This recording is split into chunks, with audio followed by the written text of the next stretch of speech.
ఏ చోట చూచినాం ఆదరణయున్నది, సుఖదుఖంబులో వాగ్దానమున్నది.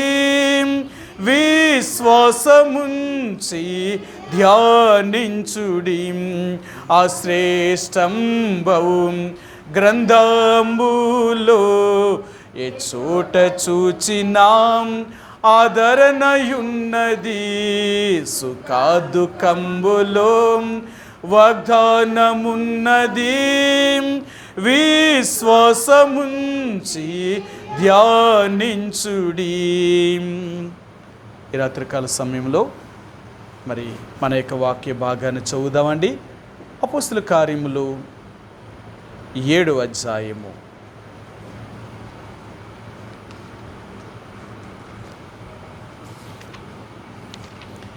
ఈ రాత్రికాల సమయంలో మన యొక్క వాక్య భాగంలోనికి వెళదామండి. అపోస్తలుల కార్యములు 7వ అధ్యాయము. అపోస్తలుల కార్యములు 7వ అధ్యాయము 44, 45 ఈ 2 వచనాల్ని మనం కలిపి చదువుతాం. ఉత్తర ప్రత్యుత్తరీతిగా చదువుతామండి. 44వ వచనాన్ని చదువుతాను, మీరు 45వ వచనాన్ని చదవడానికి ప్రయత్నించేయండి. ఆ రీతిగా ఈ 2 వచనాల్ని మనము ఉత్తర ప్రత్యుత్తరీతిగా చదువుదామండి. అతడు చూచిన మాదిరి చొప్పున దాన్ని చేయవలెనని మోషేతో చెప్పినవాడు ఆజ్ఞాపించిన ప్రకారము సాక్ష్యపు గుడారము అరణ్యములో మన పితరుల యొద్ద ఉండెను.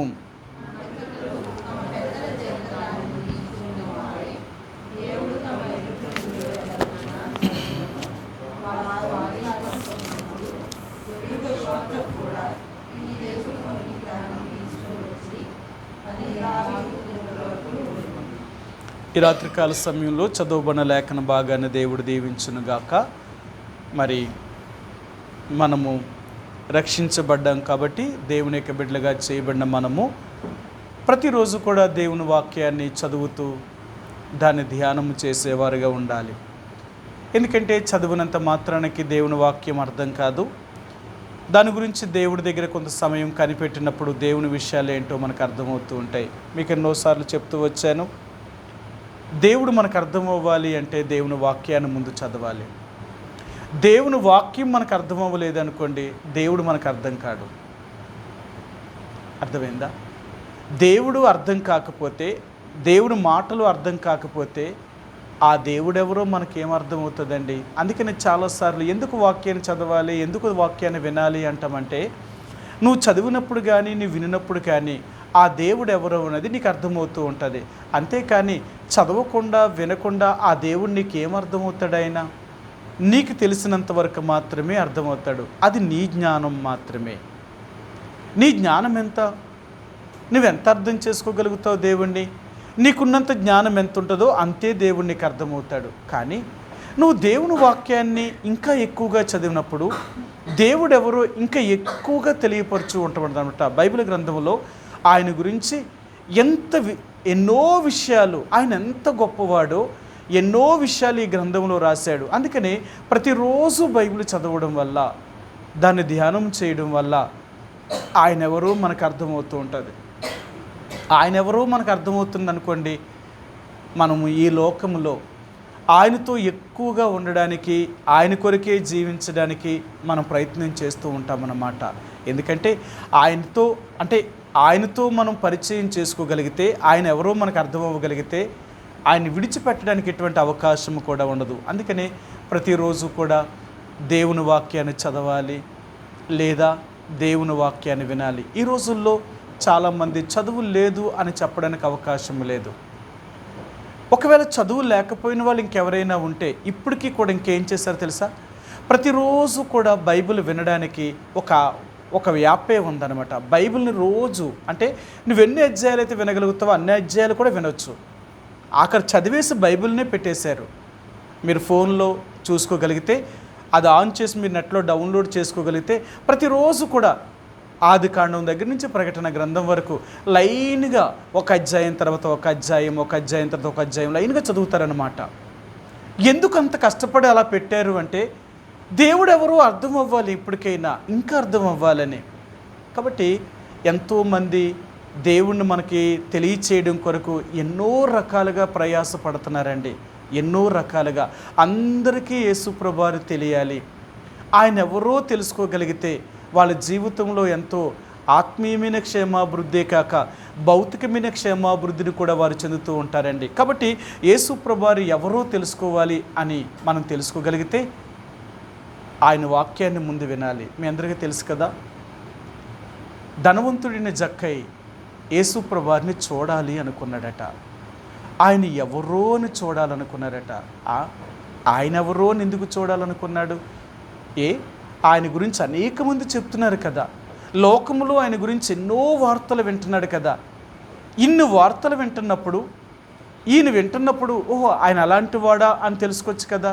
లేదు, నేను ఆయన ఎవరో తెలుసుకోవాలి. ఎవరో చెప్పిన దాన్ని బట్టి కానీ విన్నదాన్ని బట్టి కాదు, నేను ఆయన ఎవరో తెలుసుకుంటాను. అర్థమైందా? ఎప్పుడైతే జక్కయ్య అలాగ దేవుణ్ణి తెలుసుకోవాలనుకున్నాడో ఆ దేవుణ్ణి పొందగలిగాడండి. ఎప్పుడైతే ఆ దేవుడు ఎవరో తెలుసుకోగలిగాడో తనకున్న సమస్తాన్ని వదిలేశాడు. మీ అందరికీ తెలుసు కదా, ధనవంతుడిని జక్కయ్య యేసుప్రభువుని అంగీకరించిన తర్వాత తనకున్న దాన్ని అంతటినీ కూడా ఇచ్చేశాడు. అని అంటాడు, ఎవరి దగ్గర అయితే అన్యాయంగా ఒకటి తీసుకున్నాడో దానికి 4 అంతలు తిరిగి ఇచ్చేశాడంట. అంతేకాదు తన దగ్గర ఉన్న పేదవారికి అనేకులకు సహాయం చేశాడట. సరే, మీకు ఆ మాట చూపిస్తాను. ఒక్కసారి ఆ మాట చదువుదాం. ఈ ధనవంతుడిని జక్కయ్య ఏమేమి చేశాడు అనే ఒక్క మాట మీరు చదివి వినిపిస్తాను. 19వ అధ్యాయము, లూకాసు వార్త 19వ అధ్యాయము 8వ వచనమండి. 19:8. జక్కయ్య నిలువబడి, ఇదిగో ప్రభువా, నా ఆస్తిలో సగం బేదలకు ఇచ్చుచున్నాను. నేను ఎవని యొద్దనైనను అన్యాయముగా దేనినైనను తీసుకుని ఎడల అతనికి 4 అంతలు మరలా చెల్లింతునని ప్రభుతో చెప్పాను. ఆయన ఏమన్నాడు? నా ఆస్తిలో సగము బేదలకు ఇచ్చేస్తాడట. ఆ ఉన్న సగం ఎవరి దగ్గర అయితే అన్యాయంగా తీసుకున్నాడో దానికి మరలా 4 అంతలు కలిపి ఇచ్చేస్తాడట. ఏముంటుంది అంటారు? చిన్నప్పుడు ఆట ఆడుకునే వాళ్ళు ఏమాటో తెలుసా? నీ మనసులో ఒక ఇంతను అప్పు తెచ్చుకో. నువ్వు అప్పు తెచ్చుకున్న దాంట్లో నేను ఇంత ఇచ్చాను అంటే నేను ఒక 100 రూపాయలు నీకు ఇచ్చాను. నువ్వు అప్పు తెచ్చుకున్నది నేను ఇచ్చిన 100. సరే, ఇప్పుడు నేను 100 ఇచ్చాను కదా, ఇప్పుడు నీ దగ్గర ఇంకెంత ఉంటుంది అంటే ఇప్పుడు ఆయన అంటాడు, అందులో సగం దేవుడికి ఇచ్చేయి. అయిపోయింది. నువ్వు ఎవరి దగ్గర అయితే నువ్వేమి తెచ్చావు అప్పు తెచ్చిన వాడికి మళ్ళీ సగం ఉన్నదా అప్పు తీర్చేయి. ఇంకా నీ దగ్గర ఎంత ఉంటుంది అంటేనంట ఏ లెక్క చెప్పేస్తారట, ఇంకా నీ దగ్గర 50 మిగులుతుంది అని చెప్తారట. ఎలా చెప్తాడు అంటే వీడికి ముందే తెలుసు కదా. అప్పు తెచ్చిందేమో వాడు 100 తెచ్చాడు అనుకోండి అప్పు, నేను ఒక 100 ఇచ్చాను. ఇప్పుడు 200 అతని దగ్గర ఉంది. ఆ 200లో 100 సగమేమో దేవుడికి ఇచ్చేయమన్నాడు. ఆ 200లో సగం దేవుడికి ఇచ్చేస్తే 100 ఉంటుంది. అప్పు తెచ్చిందంట 50, 100, 100 ఇచ్చేస్తాడట. ఇంకా ఆయన దగ్గర ఏముంటుందట, ఇంకేం మిగలదట. అంటే ఇలా చెప్తూ ఉంటారనమాట.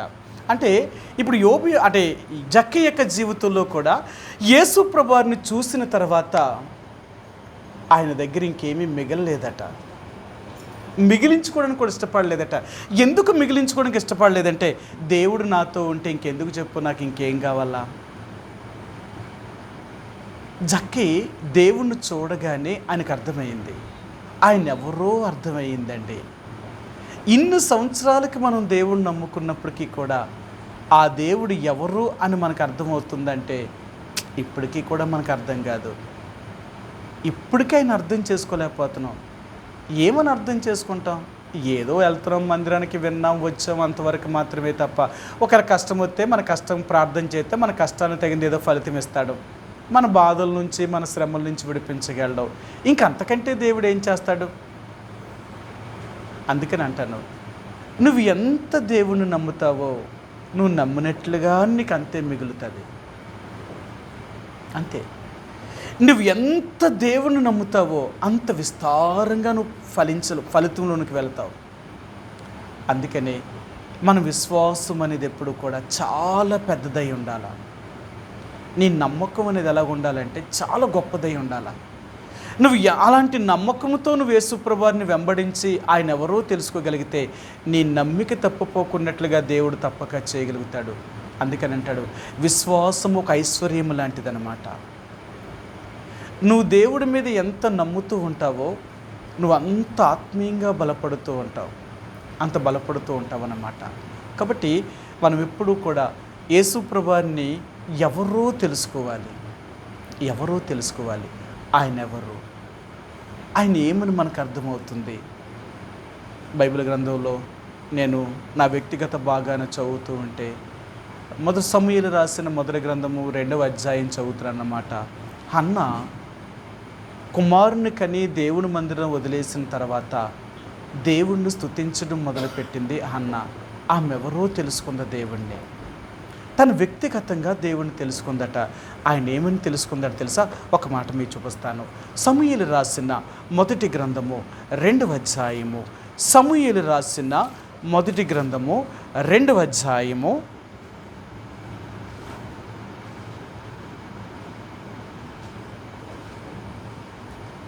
5-6 వచనాలండి. 5-6 వచనాలు. తృప్తిగా భుజించిన వారు అన్నము కావాలని కూలికి పోవుదురు, ఆకలి గొనిన వారు ఆకలి తీర తిందురు. గొడ్రాలు 7 పిల్లలను కనను, అనేకమైన పిల్లలను కనినది కృషించిపోవును. జనులను సజీవులుగాను మృతులుగాను చేయువాడు యెహోవాయే. పాతాళమునకు పంపుచు అందులో నుండి రప్పించుచుండువాడు ఆయనే. యెహోవా దారిద్ర్యమును ఐశ్వర్యమును కలగజేయువాడు, కృంగజేయువాడును లేవనెత్తువాడును ఆయనే. దరిద్రులను అధికారులతో కూర్చుండబెట్టుటకును మహిమగల సింహాసనను స్వతంత్రింపచేయుటకును వారిని మంటులో నుండి ఎత్తువాడు ఆయనే. లేమిగల వారిని పెంటకుప్ప మీద నుండి లేవనెత్తువాడు ఆయన్నే. భూమి యొక్క స్తంభములను యెహోవా వశము, లోకమును వాటి మీద ఆయన నిలిపి ఉన్నాడు. సరే, లోకమును వాటి మీద నిలిపి ఉన్నాడు. ఆయన ఎవరో ఆయనకు అర్థమవుతుంది. ఎన్ని మాటలు చెప్తుందో. ఈరోజు నా సర్వశక్తిని నేను ఆనందించగలుగుతున్నాను, నేను సంతోషించగలుగుతున్నాను, నేను ఎలా చెప్తున్నాను అంటే ఆ దేవుడు ఎవరో నాకు అర్థమైంది. ఆయన ఏదైనా చేయగలిగిన వాడు. ఎన్ని విషయాలు చెప్తుందో తెలుసా ఆమె? ఇన్ని విషయాలు ఎవరు చెప్పారు ఆమెకి? ఇన్ని విషయాలకు ఆమెకి ఎలాగ అర్థమయ్యింది? దేవుడు ఎవరో అర్థం చేసుకుందాం. ఆమెకి దేవుడు ఎవరో అర్థమైంది. అందుకనే ఏమంటది, ఆమె ఏం చెప్తుందో తెలుసా? ఆ దేవుడు ఎవరు అంటేనట 3వ వచనం, 2వ అధ్యాయము 3వ వచనం. యెహోవా అనంత జ్ఞానియగు దేవుడు, ఆయనే క్రియలను పరీక్షించువాడు. సరే, ఆమెకు అర్థమైందంట యెహోవా ఎవరు అంటే అనంత జ్ఞాని. ఆయన జ్ఞానమునకు మితి లేదు. ఆయన జ్ఞానము ఎంత గొప్పదంటే అనంతమైన జ్ఞానం కలిగిన వాడు. అది అంతులేని జ్ఞానం అన్నమాట. ఆయన క్రియలను పరీక్షించగలిగిన వాడు. కాబట్టి ఆమె ఎన్ని విషయాలు చెప్తుందో ఆ దేవుడు ఎవరో అర్థమవుతుంది. ఎందుకు ఆమెకి దేవుడు అలా అర్థమయ్యాడు అంటే ఆ దేవుడి దగ్గరికి ఆమె అంతగా వెళ్ళిందనమాట. నువ్వు దేవుడి దగ్గరికి వెళుతూ ఉంటే ఆ దేవుడు ఎవరో నీకు అర్థమవుతూ ఉంటుంది. అంతే తప్ప నువ్వేదో దూరం నుండి చూస్తే ఆ దేవుడు నీకేం అర్థమవుతాడు? ఆ దేవుడు నీకేం అర్థం అవడు. ఆయన దగ్గరికి వెళ్ళు, ఆయనతో సహవాసం చేయి, ఆయనకి సమీపస్తుడిగా నువ్వు వస్తూ ఉండు. అప్పుడే ఆయన ఎవరో నీకు అర్థమవుతుంది. ఆయన ఏం చేయగలడు అంటేనట దారిద్ర్యమును ఐశ్వర్యాన్ని కూడా కలగ చేయగలిగిన వాడు, కృంగజేయువాడు లేవనెత్తువాడు ఆయనంట. ఆయన సజీవులను మృతులుగాను మృతులను సజీవులుగా కూడా చేయగలిగిన వాడట. ఇంకా ఆయన చేయలేనిది ఏముందండి? ఆయన చేయలేనిది అంటూ ఏమీ లేదట. ఆమెకు అంత తెలుసుకుంది. ఎందుకు ఆమె తెలుసుకుందంటే ఆయన ఎవరో నేను తెలుసుకోవాలనుకుంది. ఆయన ఎవరో నేను అర్థం చేసుకోవాలి. అందుకనే ఆయన ఎవరో నేను అర్థం చేసుకోవాలి అంటే ఆయనతో నేను సమీపముగా వెళ్ళాలి, ఆయన దగ్గరికి వెళ్ళాలి. నేను దూరం నుండి చూడడం కాదు, దగ్గరికి వెళితే నీకు తెలుస్తుంది. ఆయనతో నువ్వు సహవాసం చేస్తే ఆయన ఎవరో నీకు అర్థమవుతుంది. ఆయనతో సహవాసం లేనప్పుడు ఆయన ఏమర్థమవుతుంది? అందుకనే దేవుడి కంటే మనకు లోకం బాగా తెలుసు. ఎందుకంటే లోకంతో మనం దగ్గర ఉంటాం కదా. లోకముతో మనం ఉండడం వల్ల లోక విషయాలు ఎన్ని తెలుస్తూ ఉంటాయో. సరే, లోకంలో ఏదైనా పని చేయాలనుకో, మనకు తెలియకపోతే పక్క వాళ్ళని వెళ్ళి అడుగుతాం, అమ్మ ఏం చేయాలి, ఇది ఎలా చేయాలి, అది అలా చేయాలి అని అడుగుతాం. చూసారా? ఎందుకంటే తెలుసుకోవాలి కదా. లోకంలో ఉన్నాం కదా, అది మాకు తెలియదు, మేము ఇప్పుడు ఏం చేయాలా? చూసారా? నన్ను ఒకసారి ఒక సంబంధం చూసాం. సంబంధం చూసిన తర్వాత ఎంగేజ్మెంట్ అనమాట, నిశ్చితార్థం చేయాలన్నారు. వాళ్ళు నాకు ఫోన్ చేశారు, అబ్బాయిలు, అన్న ఇప్పుడు అమ్మాయిని చూడడానికి వెళ్తున్నాం కదా, మన అమ్మాయికి ఏమేమి పెట్టాలన్నారు. మనకి పెద్ద ఏముంది, మనకి ఏమీ అలాంటిది ఏముండదు కదా. కాబట్టి మీరు ఏదైనా స్వీట్ తీసుకొస్తే తీసిరండి, మీ పిల్లని పెంచుకోవడానికి ఏదైనా ఒక చీర తీసుకొస్తారంటే తీసిరండి, మీకు కలిగితే అది కూడా పెద్ద ఏమీ కాదు అని చెప్పాను. అంతేనన్నా, ఇంకేమైనా తేవాలో చెప్పండి అన్న బాబు, ఏమైనా ఇప్పుడే తెస్తామన్నారు. ఇంతకంటే పెద్ద ఏమి ఉండదు అన్నాను. అక్కడికి వెళ్ళిన తర్వాత ఆడపిల్లలు ఎంత పెట్టారో, మాకు అది తేలేదు, ఇది తేలేదు, ఇది తేలేదు, అది తేలేదని. నేను అన్నాను, అసలు మీరు రక్షణ పొందారా అని అడిగాను. మేము మందిరానికి వెళ్తాం కదన్నా అన్నారు. మరి రక్షణ పొందితే మరి ఇవన్నీ ఎందుకు? ఇవన్నీ లోక పద్ధతి కాదన్నా. పిల్లని చూడాలంటే ఏం పెట్టాలట? టాయిలెట్ బాక్స్ అట, అవన్నీ రావాలట. ఆ పిల్లని ఎలా తయారు చేయాలా? అబ్బాయి చూడాలంటేనే ఓరు గోడవ. ఇది ఎక్కడదంటే అన్న లోక పద్ధతి అని ఇదంతా మీకు తెలీదా అంటే, మనం దేవుడు పెట్టలేం కదా, మరి లోక పద్ధతిని ఎందుకు అనుసరిస్తాం? అది అదే, ఇది ఇదే, ఇంకేంటి? అది అదేనంట, ఇది ఇదేనంట, ఏలట దేవుని బిడ్డలో. అర్థమైందా? అందుకని చెప్తాను, మీకు నిజమైన క్రైస్తవుడు ఎప్పుడు కనపడతాడో తెలుసా? చచ్చిపోయినప్పుడు, పెళ్లి చేసినప్పుడు కనపడతాడట. నిజమైన క్రైస్తవుడు ఎప్పుడు కనపడతాడో తెలుసా? ఈ రెండు విషయాల్లో కనపడతాడట. చావులో కూడా అన్య సంబంధమైన పద్ధతులు ఏది చేయడరా, వాళ్ళు నిజమైన క్రైస్తవుడట. లోకం ఎన్ననుకొని నాకు అక్కర్లేదు, నేను దేవుని బిడ్డనే, నేను దేవుని బిడ్డగానే జీవిస్తాను, దేవుని కోసమే బ్రతుకుతాను, ఇంకా నాకేమో అలాంటి పద్ధతులన్నీ వదిలేశాను. పెళ్ళిలో లోక సంబంధమైన ఆచారాలు, లోక సంబంధమైన పద్ధతులన్నీ నాకు అక్కర్లేదు. ఎవరు ఏమనుకున్నా నాకు అనవసరం. ఇలాగే మేము ఉంటాం. అర్థమైందా? ఒక నిజమైన క్రైస్తవుడు అనేవాడు అప్పుడు తేల్తాడట. ఈరోజు నిజమైన క్రైస్తవులు ఎలాగున్నారు తెలుసా? అసలు అలాంటి క్రైస్తవులను చూడాలంటే నేను చెప్పాను కదా ఆదివారం, 3 లక్షల మందికి ఒకలో కూడా లేరు నిజమైన క్రైస్తవుడు. అందుకని అంటాడు, ఈ లోకములో ఒక వజ్రానికి అంత రేట్ ఎందుకు? ఏంటంటేనట, ఆ వజ్రాలు అన్ని చోట్ల దొరకవట. అర్థమైందా? అది కొన్ని చోట్ల మాత్రమే ఉంటాయట, అది కూడా అరుదుగా దొరుకుతుందట. అవునా? వజ్రాలు ఎక్కడ ఉంటాయండి? రంగురాళ్ళు తవ్వుతున్నారు కదా, మన నర్సీపట్నం ఏరియాలో అంతా రంగురాళ్ళు ఎక్కువ తవ్వేవారు కదా. రంగురాళ్ళు అంటే వజ్రాలే కదండి. ఎక్కడ దొరుకుతాయి? కొండల మీద దొరుకుతాయా? పైన దొరుకుతాయా? కింద దొరుకుతాయా? తవ్వుకుంటూ వెళ్ళాలా, అంతేనా? ఎంతమంది ఆ మట్టి పిల్లలు పడి చచ్చిపోయారో కూడా మనకు తెలుసు కదా. వజ్రాలు తవ్వేవారు ఆ వజ్రాలు దొరకడం కొరకు మట్టిని లోతుగా తవ్వుకుంటూ వెళ్ళి, గొయ్యలు తవ్వుకుంటూ వెళ్ళి ఆ మట్టి పిల్లలు విరిగిపోయి పడిపోయి చచ్చిపోయిన వాళ్ళు కూడా ఎంతోమంది ఉన్నారు. అందరికీ దొరుకుతాయా? అదృష్టవంతుడే ఉండాలట. ఆ వజ్రాలు కూడా అందరికీ దొరకవట, ఎవరో అదృష్టవంతుడు. అలాంటివి కూడా ఎలాంటి వజ్రాలు దొరుకుతాయట? చిన్న చిన్న ముక్కలు దొరుకుతాయట. దానికి 1,50,000, 60,000, 2 లక్షలు, ఇంతకంటే మించరట. ఎవరికైనా పెద్ద వజ్రం దొరికిందంటే, ఒక సైజు వజ్రం దొరికిందంటే ఒక 15 లక్షలు, 20 లక్షల దాకా వెళ్తుందట. అంతేకాదు, ఇంకంతకంటే పెద్ద వజ్రం దొరకాలంటేనట, అది దొరికిందంటే కోటీశ్వరుడు అయిపోతాడట. ఒక వజ్రం చాలట కోటీశ్వరుడు అవ్వడానికి. అవునా? నర్సీపట్నంలో ఒక ఆయన ఆ వజ్రాల వ్యాపారం చేసిన ఆయనకు వజ్రం దొరికింది, కొన్నాడట. ఆ వజ్రం ముంబై పట్టుకెళ్ళి అమ్మాడట, కొన్ని కోట్లకు వచ్చిందట.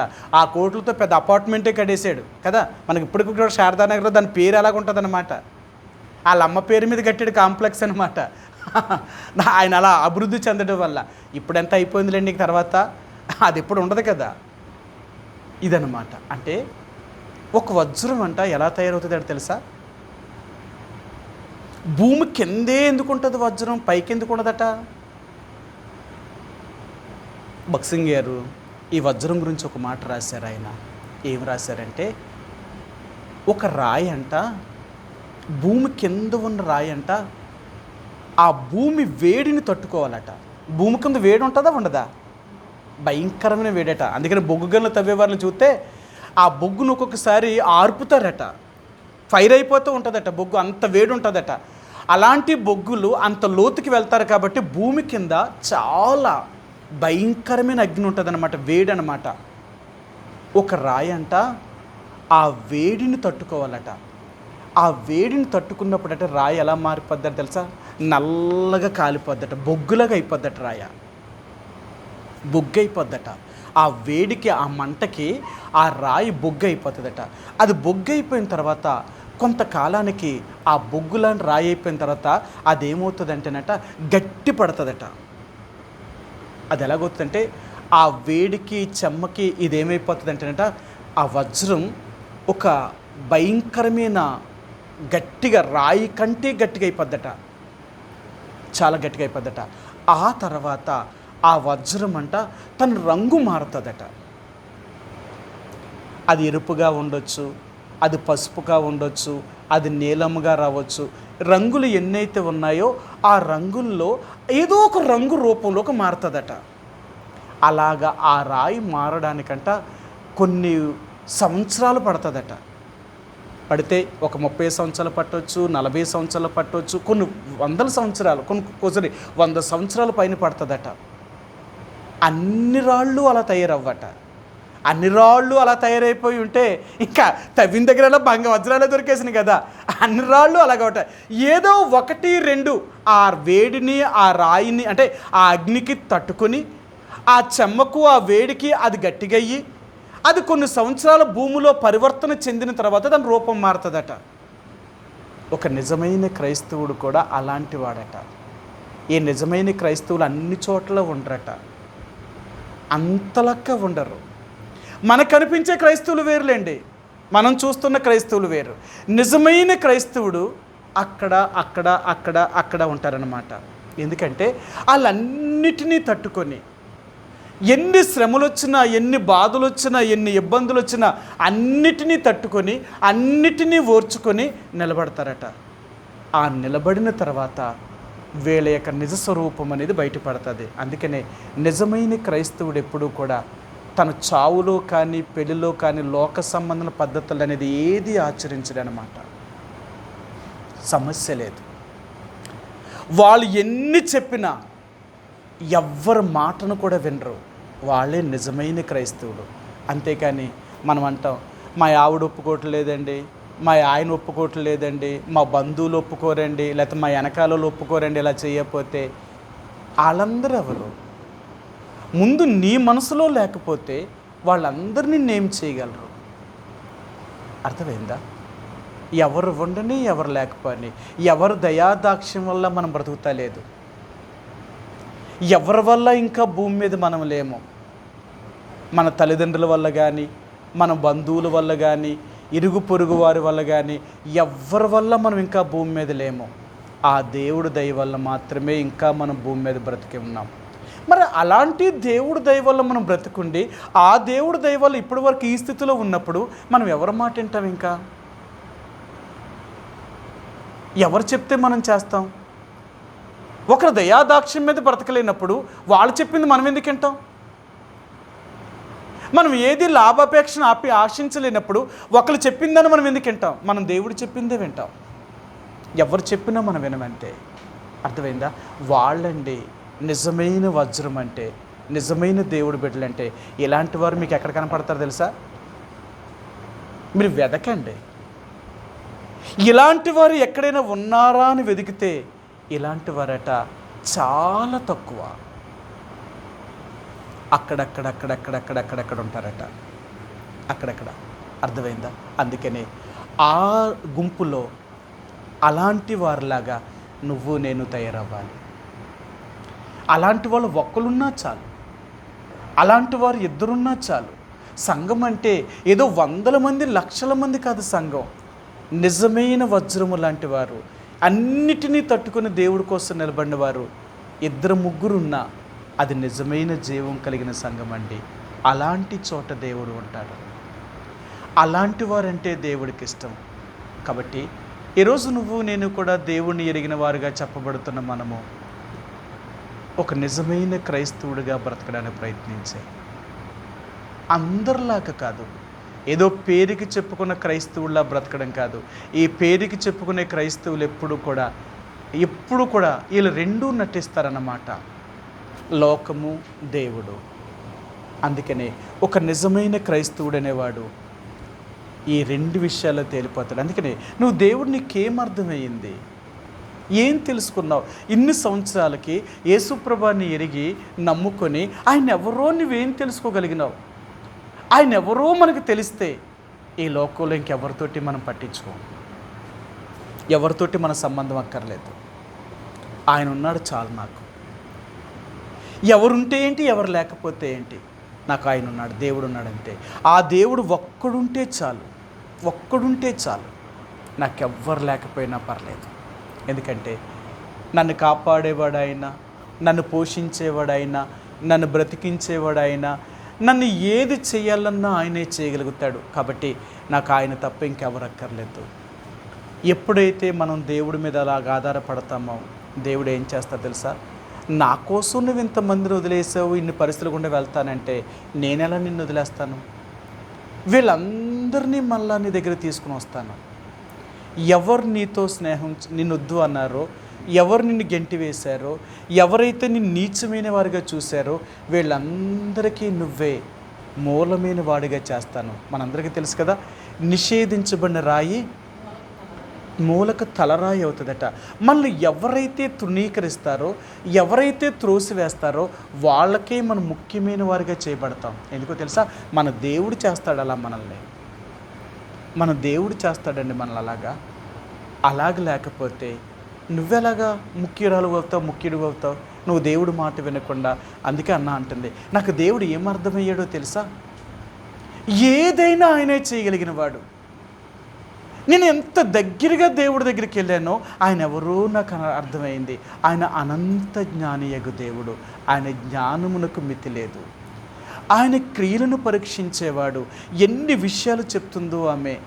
ఓ గర్వము కలిగిన వారు, ఓ అహంకారం కలిగిన వారులారా, గర్వబోతులారా, మీరు దేవుడి గురించి ఎలాగ మాట్లాడొద్దు, ఆయన ఎవరో నాకు తెలుసు అని ఎన్ని మాటలు చెప్తుందో. కాబట్టి ఈరోజు నువ్వు నేను కూడా ఆ దేవుడు ఎవరైనా అర్థమయ్యింది.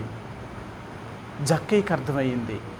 నేను ఆయన చూశాను, ఆయన ఎవరో నాకు అర్థమయ్యింది. కాబట్టి నాకున్న దాన్ని అంతటినీ పోగొట్టేసుకున్నాను, నాకు అక్కర్లేదు అంతా, ఆయన ఉంటే చాలు. ఎప్పుడైతే జక్కయ్య దేవుడిని కలిగి ఉన్నాడో ఆ రోజు జక్కయ్యకి ఏమొచ్చిందో తెలుసా? మీ అందరికీ తెలుసు కదా. జక్కయ్యకి ఏమొచ్చిందో చూపిస్తాను.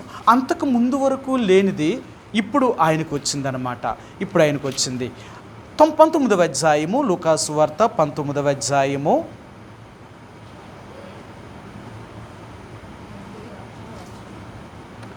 6వ వచనం. అతడు త్వరగా దిగి సంతోషముతో, చూసారా, అతడు త్వరగా దిగి సంతోషముతో ఆయన చేర్చుకున్నాడట. ఇంతవరకు ఆయన జీవితంలో సంతోషం లేదా? అప్పుడే సంతోషం వచ్చిందా? అదే దేవుడు అంటాడు. ఆస్తి, కుటుంబము, లోకములో ఉన్న పేరు ప్రఖ్యాతులు ఏవి సంతోషాన్ని ఇవ్వండి. మీకు అర్థమైందా? ఈ రోజుల్లో ఎంత కుటుంబం పెద్దదైతే అంత బాధపడుతున్నారు. అర్థమైందా? చాలామంది నాతో ఏం చెప్పారు తెలుసా? చచ్చిపోతున్నాం అన్న ఈ మే నెల ఏప్రిల్ వస్తే పెళ్ళిళ్ళతోటి అంటున్నారు. ఏమంటే ఏటి మిగులుతున్నాయన్న, ఎంతమంది పెళ్లి కబుర్లు చెప్తున్నారు. పెళ్లి కబుర్లు చెప్పినప్పుడు పెళ్ళిళ్ళకి ఏం చేయాలా? వాళ్ళకి మాకు ఏది ఇచ్చారో మళ్ళీ తిరిగి వాళ్ళకి ఇవ్వాలా? మా దగ్గర ఉంటాయా ఉండవా ఇవన్నీ మన సమస్య లేదు. వాళ్ళు మాకు ఎట్టారు, మేము తిరిగి ఇవ్వాలా? ఎంతమంది ఈ 2 నెలలు వచ్చిందంటే మా గుండెల్లో భయం అన్నమాట. వాళ్ళు ఎంత ఎట్టారు మనకి, మనం ఎంత ఇవ్వాలా? వీళ్ళెంత వేసారు, మనం వీళ్ళ వాళ్ళకి ఎంత ఇవ్వాలా? మా డబ్బులన్నీ అలాగే పోతాయన్నా, సగం డబ్బులు ఈ పెళ్ళిళ్ళకి ఫంక్షన్లకి వెళ్ళి ఖర్చు పెట్టడానికే పోతుంది. ఎందుకంటే పెద్ద కుటుంబం అయితే ఇదే బాధ కదా. అర్థమైందా? లోకంలో పెద్ద కుటుంబం ఉంటేనట ఇచ్చిపోతలట చాలా ఎక్కువ ఉంటాయట, పెట్టుకునే పోతలు ఎక్కువ ఉంటాయట. ఎందుకు? లోకం అంతే కదా. బెల్లం ఉంటేనే చీమలు చేరతాయి అనేది, మన ఆస్తి ఎక్కువ ఉంటేనే, మన దగ్గర ఎంత గొప్పవాళ్ళం అయితేనే మనతో అందరూ స్నేహం చేస్తారు. మనం అందరికీ బంధువులమే, మనకు అందరూ చుట్టాలు ఎక్కువ. ఎందుకో తెలుసా? మన డబ్బులు ఉన్నాయి కదా, మనం ఈ రోజులో ఒక రేంజ్లో బతుకుతున్నాం కదా, ఒకరికి పెట్టే స్థితిలో ఉన్నాం కాబట్టి మనకు అందరూ చుట్టాలు అవుతారు. అదే మన దగ్గర లేదనుకో, నీ గుమ్మం మెట్టు కూడా ఎవరు ఎక్కరు. ఈ మనుషుల ప్రేమ ఎలాంటిదో తెలుసా? నీ దగ్గర ఉంటేనే నీ దగ్గరికి వస్తారు. నీ దగ్గర లేదు అని చెప్పు, నువ్వెక్కడున్నావో, నువ్వు ఎలాగున్నావో, నువ్వెవరివో నిన్నెవ్వరు కూడా పట్టించుకోరు. ఇది ఈ లోక ప్రేమ. ఈ లోకంలో ఉన్న ప్రేమ ఎలాంటిదో తెలుసా? నువ్వు సంపాదిస్తేనే వీళ్ళందరూ నీకు బంధువులు అవుతారు. నీ దగ్గర ఏమీ లేదనుకోండి, నీకెవరూ బంధువు గారు. ఒకవేళ ఎవరైనా చెప్పుకున్నా వాళ్ళు మా బంధువు అని చెప్పుకున్నాను అంటారు, అలా మాకు ఏదో మొక్క పరిచయం అంతే తప్ప మాకేం బంధువులు కదండి మొఖమే చెప్పేస్తారు వాళ్ళు.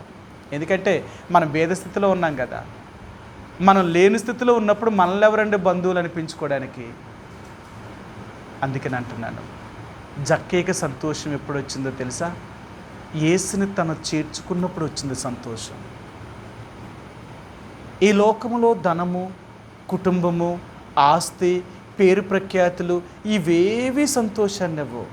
మనం అనుకునేది ఏంటంటే ఇవన్నీ ఉంటే సంతోషంగా ఉంటామేమో అని మనం అనుకుంటున్నాం. ఒక్కసారి చూడు, అవన్నీ సంపాదించిన తర్వాత ఎన్ని సమస్యలు ఉంటాయో తెలుసా?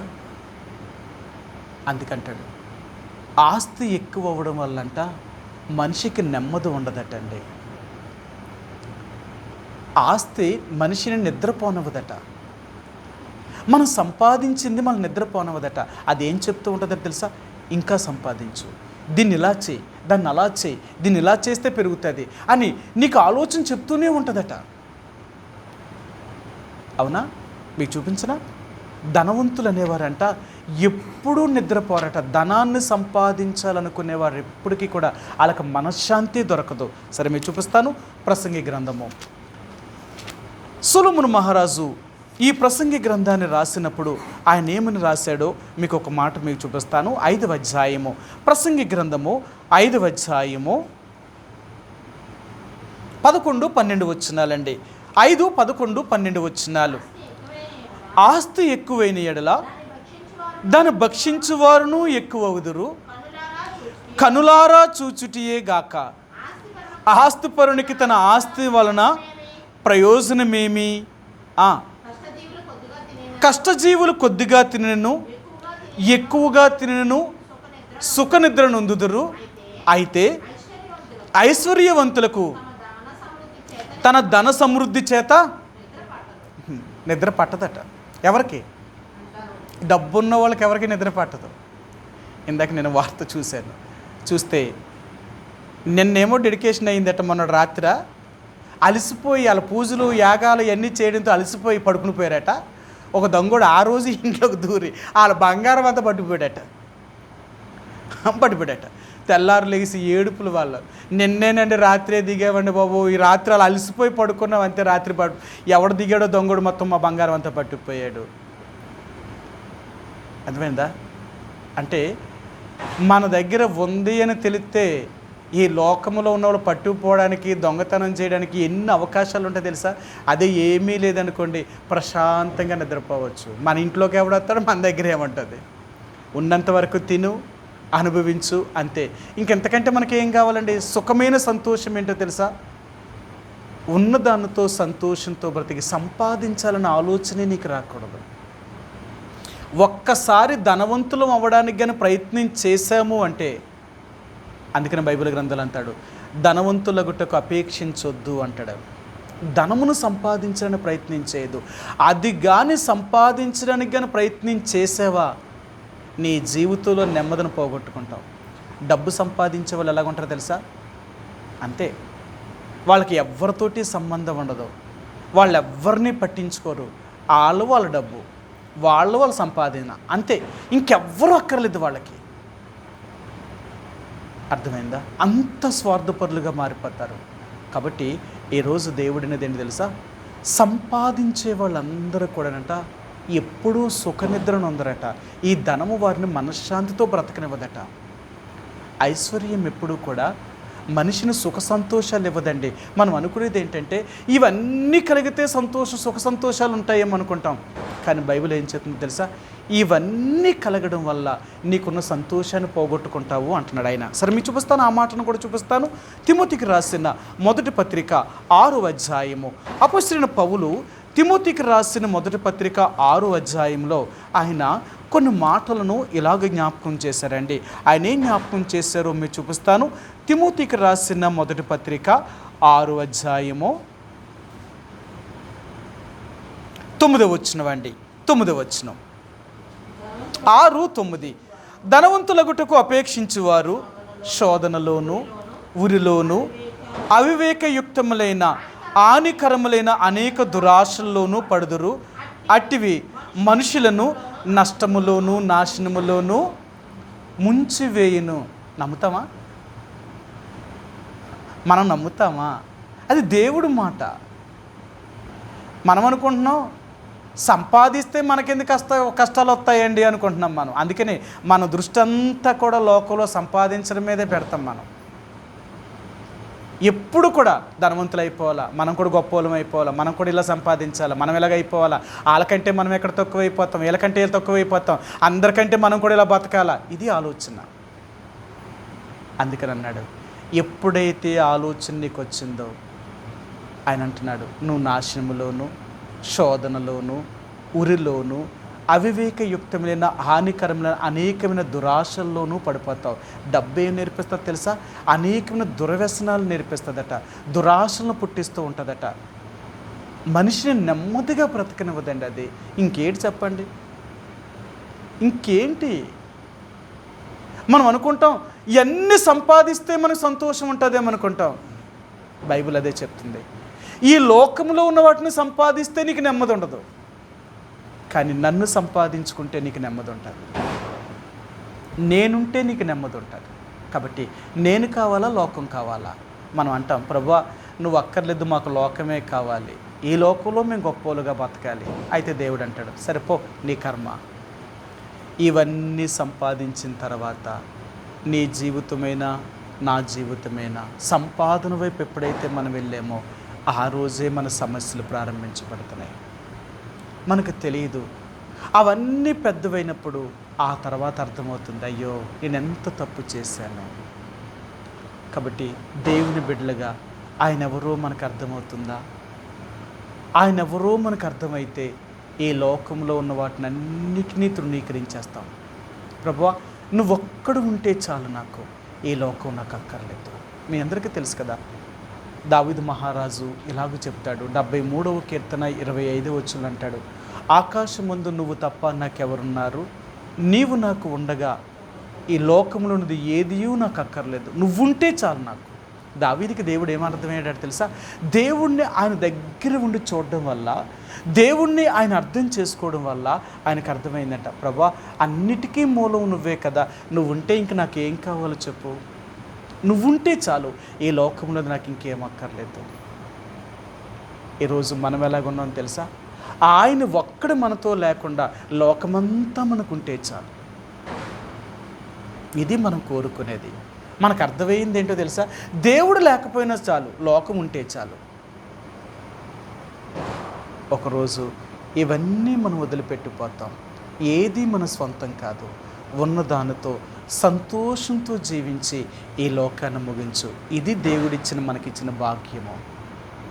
కాబట్టి దేవుడు మనకి ఏం అర్థమవుతున్నాడో ఒకసారి ఆలోచించావా? ఏమని అర్థం చేసుకున్నాం? ఆయన ఎవరని అర్థం చేసుకున్నాం? అది అర్థం కాకే కదా ఈరోజు ఇప్పటికీ కూడా మనము ఈ లోకములో ఉన్న వాటిని ప్రేమిస్తున్నాం. లోకములో ఉన్న వాటి మీదే మన దృష్టి ఉంది. ఎందుకంటే లోకం మనకు బాగా తెలుసు. మనం లోకంలో దగ్గరుండి చూస్తున్నాం కదా, మనుషులందరినీ దగ్గరుండి చూస్తున్నాం కదా, అందుకని వారిలాగా మనం తయారవ్వాలనుకుంటున్నాం. లోకం మనకి ఏం కనపడుతుందో తెలుసా? లోకంలో మనుషులందరూ ఎలా కనపడుతుందో తెలుసా? అబ్బా ఆస్తి మీద ఆస్తులు సంపాదిస్తున్నారు, డబ్బులంటే డబ్బు సంపాదిస్తున్నారు, ఎన్ని పొలాలు ఎన్ని భూములు కొనుక్కొని ఎంత ధనవంతులు అయిపోతున్నారు. ఇవన్నీ చూసి మనం ఏమైపోవాలనుకుంటారు తెలుసా? అలాగా మనం అయిపోవాలా. మనము పొలాలు కొనాలా, మనము భూములు కొనుక్కోవాలా, మనము ఇండ్లు కట్టుకోవాలా, మనము డబ్బు సంపాదించాలి, మనము బంగారం ఎండి సంపాదించుకోవాలా. ఇది మన దృష్టి. వారిని చూసి మనం వారిలా తయారైపోతున్నాం. అంతేకాని దేవుణ్ణి చూసి మనం ఆయనలా తయారవ్వలేదు. అందుకనే దేవుడు అన్నాడు, నువ్వు ఎప్పుడైతే నన్ను చూడకుండా లోకాన్ని చూస్తావో లోకము నిన్నెప్పుడూ నెమ్మదితో బ్రతకనివ్వదు. నీకెంతున్నా సరే లేనట్టే బతుకుతావు నువ్వు. లోకం నేర్పించేది ఏంటో తెలుసా? లౌక్యం నేర్పిస్తుందట. లౌక్యం ఎలాగుంటుంది తెలుసా? అందుకని అంటారు కొన్ని పదాలకి అర్థాలు కూడా మనకు తెలియదు. లౌక్యం అంటే ఎలాగుంటుందంట, ఉన్నా లేనట్టే బతుకుతామంట. ఎందుకా బతుకు? ఉండి అనుభవించకుండా లేనట్టు బతికితే ఏంటి ఆ బ్రతుకెందుకు? ఈరోజు భిక్షగాళ్ళ దగ్గర కోట్ల రూపాయలు ఉంటున్నట్టు లక్షలు సంపాదించారట. ఎందుకు? ఉదయం లేసి మళ్ళీ సంచెట్టుకుని రోడ్ల మీద అడుక్కోవడమే కదా వాళ్ళ బతుకు. అంతే కదా. ఎంతుంటే మాత్రం ఏంటి, వాళ్ళు ఎప్పుడు అడుక్కోవడమే వాళ్ళ బతుకు. వాళ్ళ బతుకే అంతే. అర్థమైందా? మనం అంతే. మనం ఎంత సంపాదిస్తే మాత్రం ఏంటి, మన బుద్ధి మారదు కదా, అనుభవించలేము కదా. అనుభవించలేనిది ఎంత ఉంటే ఏంటండి? అర్థమైందా? మనం దేవుని బిడ్డలం. మనం ఎప్పుడు కూడా లోక సంబంధమైన వాటి వైపు చూడొద్దు. చాలామంది నన్ను బయటకు చూస్తూ ఒకలాగా అంటారు, మా దగ్గరకు వచ్చి చూస్తూ అంటారు, ఏంటండి పాస్టర్ గారు ఇలాంటి ఇల్లా, ఏంటి రేకుల షెడ్లోనా, ఎలాగుంటున్నారండి అంటాను. మాకేంటండి ఎండ కాస్తే తట్టుకుంటారండి అంటే నేను అంటాను, మాకు ఎండాకాలం కూడా చాలా చల్లగా ఉంటుందండి అని. ఎలాగండి బాబు? చూడండి ఒకసారి నేను సీలింగ్ చేశాను, అట్లతో తీసి ఆ కవర్కి ఎప్పుడెప్పుడు అంటారు, ఏంటిదా ఇదా మీరు ఉండేది? చాలండి, ఇంతకంటే ఇంకేం కావాలి మాకు? ఏం పట్టిపోతాం? ఇంత గొప్ప మేళ్ళ కట్టి వాళ్ళు ఎక్కడికి వెళ్తారు? నేను ఇంత చిన్న దాంట్లో ఉండి నేను ఎక్కడికి వెళ్తాను? వాళ్ళు అదే మట్టిలోకి వస్తారు, నేను అదే మట్టిలోకి వెళ్తాను. పోనీ వాళ్ళు ఏమైనా పట్టుకుపోతారంటే వాళ్ళు తెచ్చేది ఏమీ లేదు, నేను పట్టుకెళ్ళేది కూడా ఏమీ లేదు. అంతే కదా. మేము బైబిల్ చదువుతుంటే యోబు ఇలాగ మాట్లాడతాడనమాట. ఆయన ఏం మాట్లాడే తెలుసా? డబ్బున్న వాళ్ళు గొప్పోళ్ళు అంటున్నారు కదా, వాళ్ళు ఎక్కడికి వెళ్తారు? ఆ మట్టిలోకి రారా? పేదోడు దరిద్రుడు అంటున్నాడు, వాడెక్కడికి వెళ్తాడు? ఆడ ఆ మట్టిలోకి రాడా? ఇద్దరు అక్కడికి వచ్చేటప్పుడు ఇంకిద్దరికి ఏంటి తేడా అంటే, ఉంది అని చెప్పుకోవడానికి అంతేనా? ఇది కూడా వ్యర్థమే అంటున్నాడు ఆయన. ఇది కూడా వ్యర్థమే, దీనివల్లనేమి సంతోషం లేదు అంటున్నాడు ఆయన. సరే మీకు చూపిస్తాను వాళ్ళ గురించి ఏం చెప్తున్నాడు అంటే, యోబు ఈ భూమి మీద సంపాదించిన వారు ధనవంతులైన వారు కూడా వాళ్ళకు కూడా ఇలాగే కదా ఉంటారు, ఏదో నేనే ఉండడం ఏంటి, వాళ్ళు కూడా ఇలాంటి వారే అంటున్నాడు ఆయన. 19వ అధ్యాయము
యోబు మాట్లాడినప్పుడు ఆయన మాట్లాడిన మాటల్లో ఇలాగ చెప్తాడనమాట.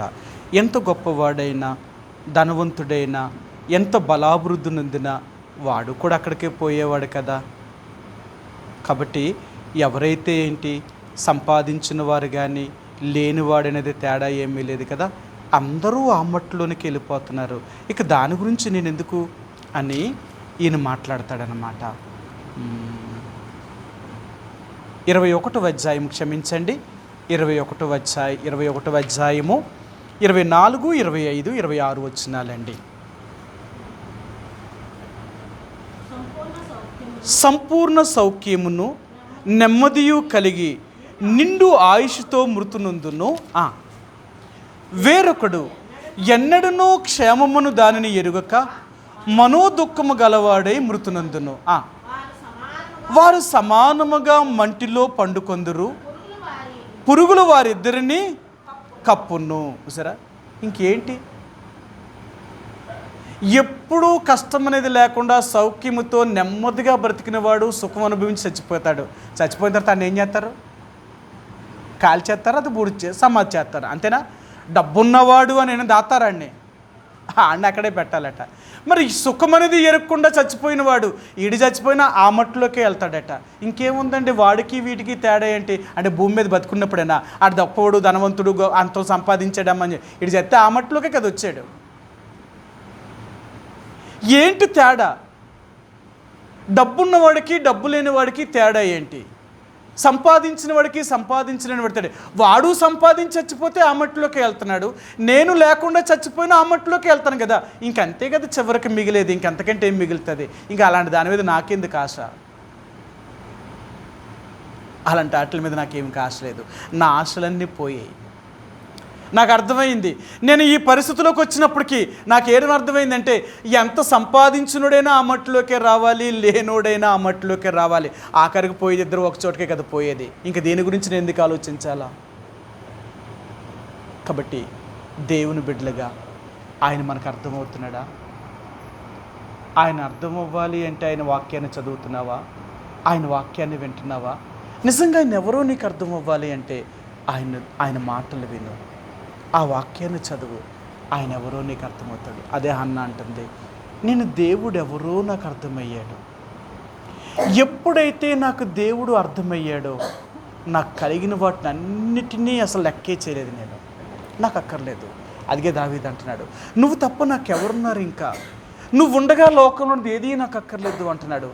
అపోస్తలుడైన పౌలు అంటాడు, మూడో వ్యక్తిని చూపిస్తాను, నేను ఎప్పుడైతే యేసు ప్రభువుని నమ్మానో అప్పుడు నాకు అర్థమైంది. ఆయన ఎవరో నాకు అర్థమైంది. ఆయన్ని నేను అర్థం చేసుకున్నాను కాబట్టి నాకు కలిగిన వాటిని అన్నిటినీ పెంటతో సమానముగా ఎంచుకొని వాటిని వదిలిపెట్టేసి నేను క్రీస్తుని మాత్రమే సంపాదించుకున్నాను. అంతే. ఆయన్ని సంపాదించుకోవడానికి లోకములో ఉన్నవన్నిటినీ పోగొట్టుకున్నాడట ఈయన. సరే, చూపిస్తాను మీకు ఆ మాటను. క్రీస్తుని ఆయన సంపాదించుకోవడం కోసం అంట ఈయన ఏం చేశాడో ఒక్క మాట చెప్తాడు. ఫిలిప్పీలకు రాసిన పత్రిక 3వ అధ్యాయము. ఫిలిప్పీలకు రాసిన పత్రిక 3వ అధ్యాయము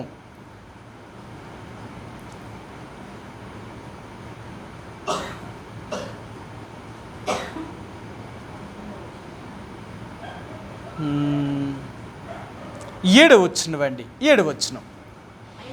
ఆయనను ఏవేవి నాకు లాభకరములై ఉండెనో వాటిని క్రీస్తు నిమిత్తము నష్టముగా ఎంచుకొంటిని, నిశ్చయముగా నా ప్రభు అయిన యేసు క్రీస్తుని గురించిన అతి శ్రేష్టమైన జ్ఞానము నిమిత్తమే సమస్తమును నష్టముగా ఎంచుకొనుచున్నాను. క్రీస్తును సంపాదించుకొని ధర్మశాస్త్ర మూలమైన నా నీతిని గాక క్రీస్తునందలి విశ్వాసం మూలమైన నీతిని అనగా విశ్వాసమును బట్టి దేవుడు అనుగ్రహించు నీతి గలవాడిని ఆయన యందు అగుపడి నిమిత్తమును ఏ విధము చేతనైనను మృతుల్లో నుండి నాకు పునరుత్థానము కలుగవలెనని ఆయన మరణ విషయంలో సమాన అనుభవం గలవాడినై ఆయనను ఆయన పునరుత్థాన బలమును ఎరిగి నిమిత్తమును ఆయన శ్రమలలో పాలువాడునగుట ఎట్టుదో ఎరిగి నిమిత్తమును సమస్తమును నష్టపరుచుకొని వాటిని పెంటతో సమానముగా ఎంచుకొనుచున్నాను. చూసారా, నేను క్రీస్తును సంపాదించుకోవడం కొరకు ఈ లోకములో ఉన్న వాటిని అన్నిటినీ పోగొట్టుకుని నాకేం అక్కర్లేదు, ఆయన ఒక్కడుంటే చాలు నాకు. ఈరోజు దేవుడు అంటున్నాడు, నేను కావాలా లోకం కావాలా? నేను కావాలి అనుకుంటే నా దగ్గర ఏమున్నాయో తెలుసా? కొన్ని కష్టాలు ఉన్నాయి, కొన్ని బాధలు ఉన్నాయి, కొన్ని శ్రమలు ఉన్నాయి, కొన్ని ఇబ్బందులు ఉన్నాయి, కొన్ని అవమానాలు ఉన్నాయి, కొన్ని నిందలు ఉన్నాయి. ఇవన్నీ నువ్వు అనుభవించాలి. మరి వస్తావా? సరే రా. నేనే కావాలి అనుకుంటే ఇవన్నీ నువ్వు అనుభవించాలి. ఇవన్నీ నువ్వు అనుభవించిన తర్వాత ఏమైపోతావు తెలుసా? నాలాగా అయిపోతావు. నువ్వు నాలాగా అయిపోతావు. ఆయన ఎలాగైపోయాడట? ఇవన్నీ అనుభవించి ఆయన ఏమయ్యాడు తెలుసా? అన్నిటినీ అనుభవించి యేసుప్రభు ఏమయ్యాడు? ఏమయ్యాడు ఆయన? తక్కువయ్యాడా, ఎక్కువయ్యాడా? చాలా ఎక్కువయ్యాడు. ఈ లోకములో నిందలు, శ్రమలు, బాధలు, కష్టాలు, అవమానాలు ఇవన్నీ అనుభవించి ఆయనేమీ చిన్నవాడుగా చేయబడలేదు.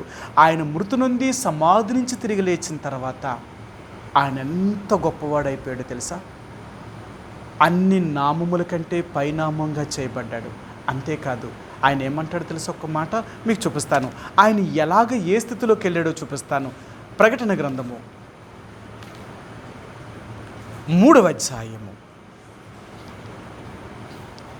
ప్రకటన 3:21 వచ్చినవండి. ప్రకటన 3:21.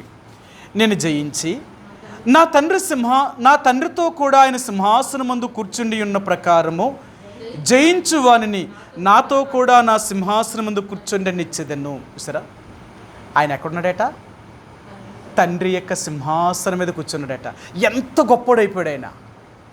ఇప్పుడు ఆయన అంటున్నాడు, అదే మార్గము గుండా నువ్వు కూడా వస్తాను అంటే నేను ఏ సింహాసనం మీద అయితే నా తండ్రి యొక్క సింహాసనం మీద కూర్చున్నానో అదే సింహాసనం మీద నాతో కూడా నిన్ను కూర్చోబెడతాను. నేను నీకేది కావాలా? నేను నడిచే మార్గంలో నడుస్తావా? కొంత కష్టమే, కొంత బాధే, కొంత శ్రమే, నీకు అన్ని ప్రతికూలంగానే ఉంటాయి. అయినా భయపడకు. చివరికి నువ్వు చేరేది ఎక్కడికో తెలుసా? గమ్యానికి, ఉన్నతమైన స్థానాన్ని చేరిపోతావు. అందుకని బైబిల్ గ్రంథాలు అంటాడు, 2 మార్గాల గురించి చెప్తాడు. 1 విశాలమైన మార్గము, 2 ఇరుకు మార్గము. విశాలమైన మార్గం అంటే మనల్ని ఎక్కడ తీసుకెళ్తుందంటే నరకములోనికి తీసుకెళ్తుందట. ఇరుకైన మార్గం అంట మనల్ని జీవములోనికి తీసుకుని వెళ్తుందంట. అందుకనే యేసుప్రభువాన్ని అంగీకరించిన తర్వాత ఈ లోకములో అవమానాలు, నిందలు, శ్రమలు, కష్టాలు, పేదరికము ఇవన్నీ అనుభవించాల. ఇవన్నీ అనుభవించకుండా ఒక గొప్ప వ్యక్తివి కాలేవు. ఇవన్నీ అనుభవించిన తర్వాతే మనం గొప్పోళ్ళం అవుతాం. మనం గొప్పోళ్ళం ఎప్పుడవుతాం తెలుసా? ఇవన్నీ. అందుకనే మీరు ఎవరైనా ధనవంతుల దగ్గరికి వెళ్ళి అడగండి, అమ్మా మీరు ఇంత గొప్పోళ్ళు అయిపోయారు కదా, ఇంత ధనం సంపాదించారు కదా, మరి ఇవన్నిటికీ సంపాదించగల రహస్యం ఏంటి అని అడిగితే వాళ్ళు అంటారు, బాబు అమ్మా ఇప్పుడంటే ఎలాగున్నాం కానీ ఒకప్పుడు మేము కూడా కష్టాలు పడినోళ్ళమే. తిండి లేక, గుడ్డ లేక, ఉండడానికి ఇల్లు లేక ఎన్నో కష్టాలు పడ్డాం. అవన్నీ అనుభవించి ఈ స్థాయికి వచ్చాం. మేము అనుభవించకుండా ఈ స్థాయికి రాలేదు.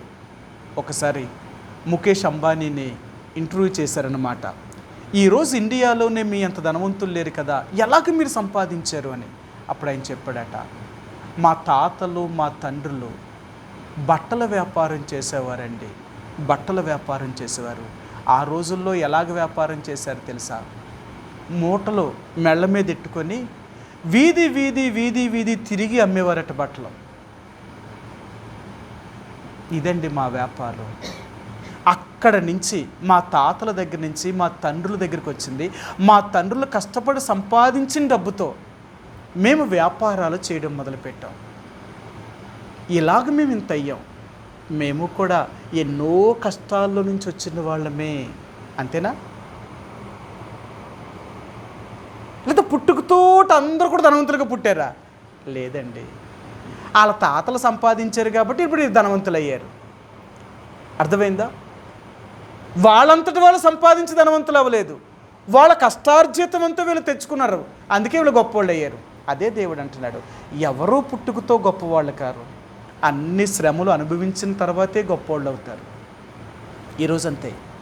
ఈ లోకములో మనం ఎన్ని కష్టాల గుండా వెళ్తామో మనం ఒకరోజు అందరికంటే గొప్పవాళ్ళం అయిపోతామండి. అందరికంటే గొప్పవాళ్ళం అవుతాం. అలాగ గొప్పవాళ్ళం అవ్వాలి అనుకుంటే యేసుప్రభువు వారు ఎవరో మనకు అర్థమవుతుందా? ఆయన్ని మనం అర్థం చేసుకోగలిగితే నిజంగా ఇంక ఈ లోకంలో ఏది మనకు అక్కర్లేదండి. అదే జక్కయ్య చెప్పాడు. ఆయన త్వరగా దిగి సంతోషంతో యేసుప్రభువాన్ని చేర్చుకున్నాడట. అందుకన్నాడు, జక్కయ్య నేడు నీ ఇంటికి రక్షణ వచ్చింది, నీ ఇంటికి రక్షణ వచ్చింది. అర్థమైందా? ఎవరైతే ఈ రక్షణ అనుభవంలోకి వస్తారో వాడు ఎల్లప్పుడూ సంతోషంగా ఉంటారండి.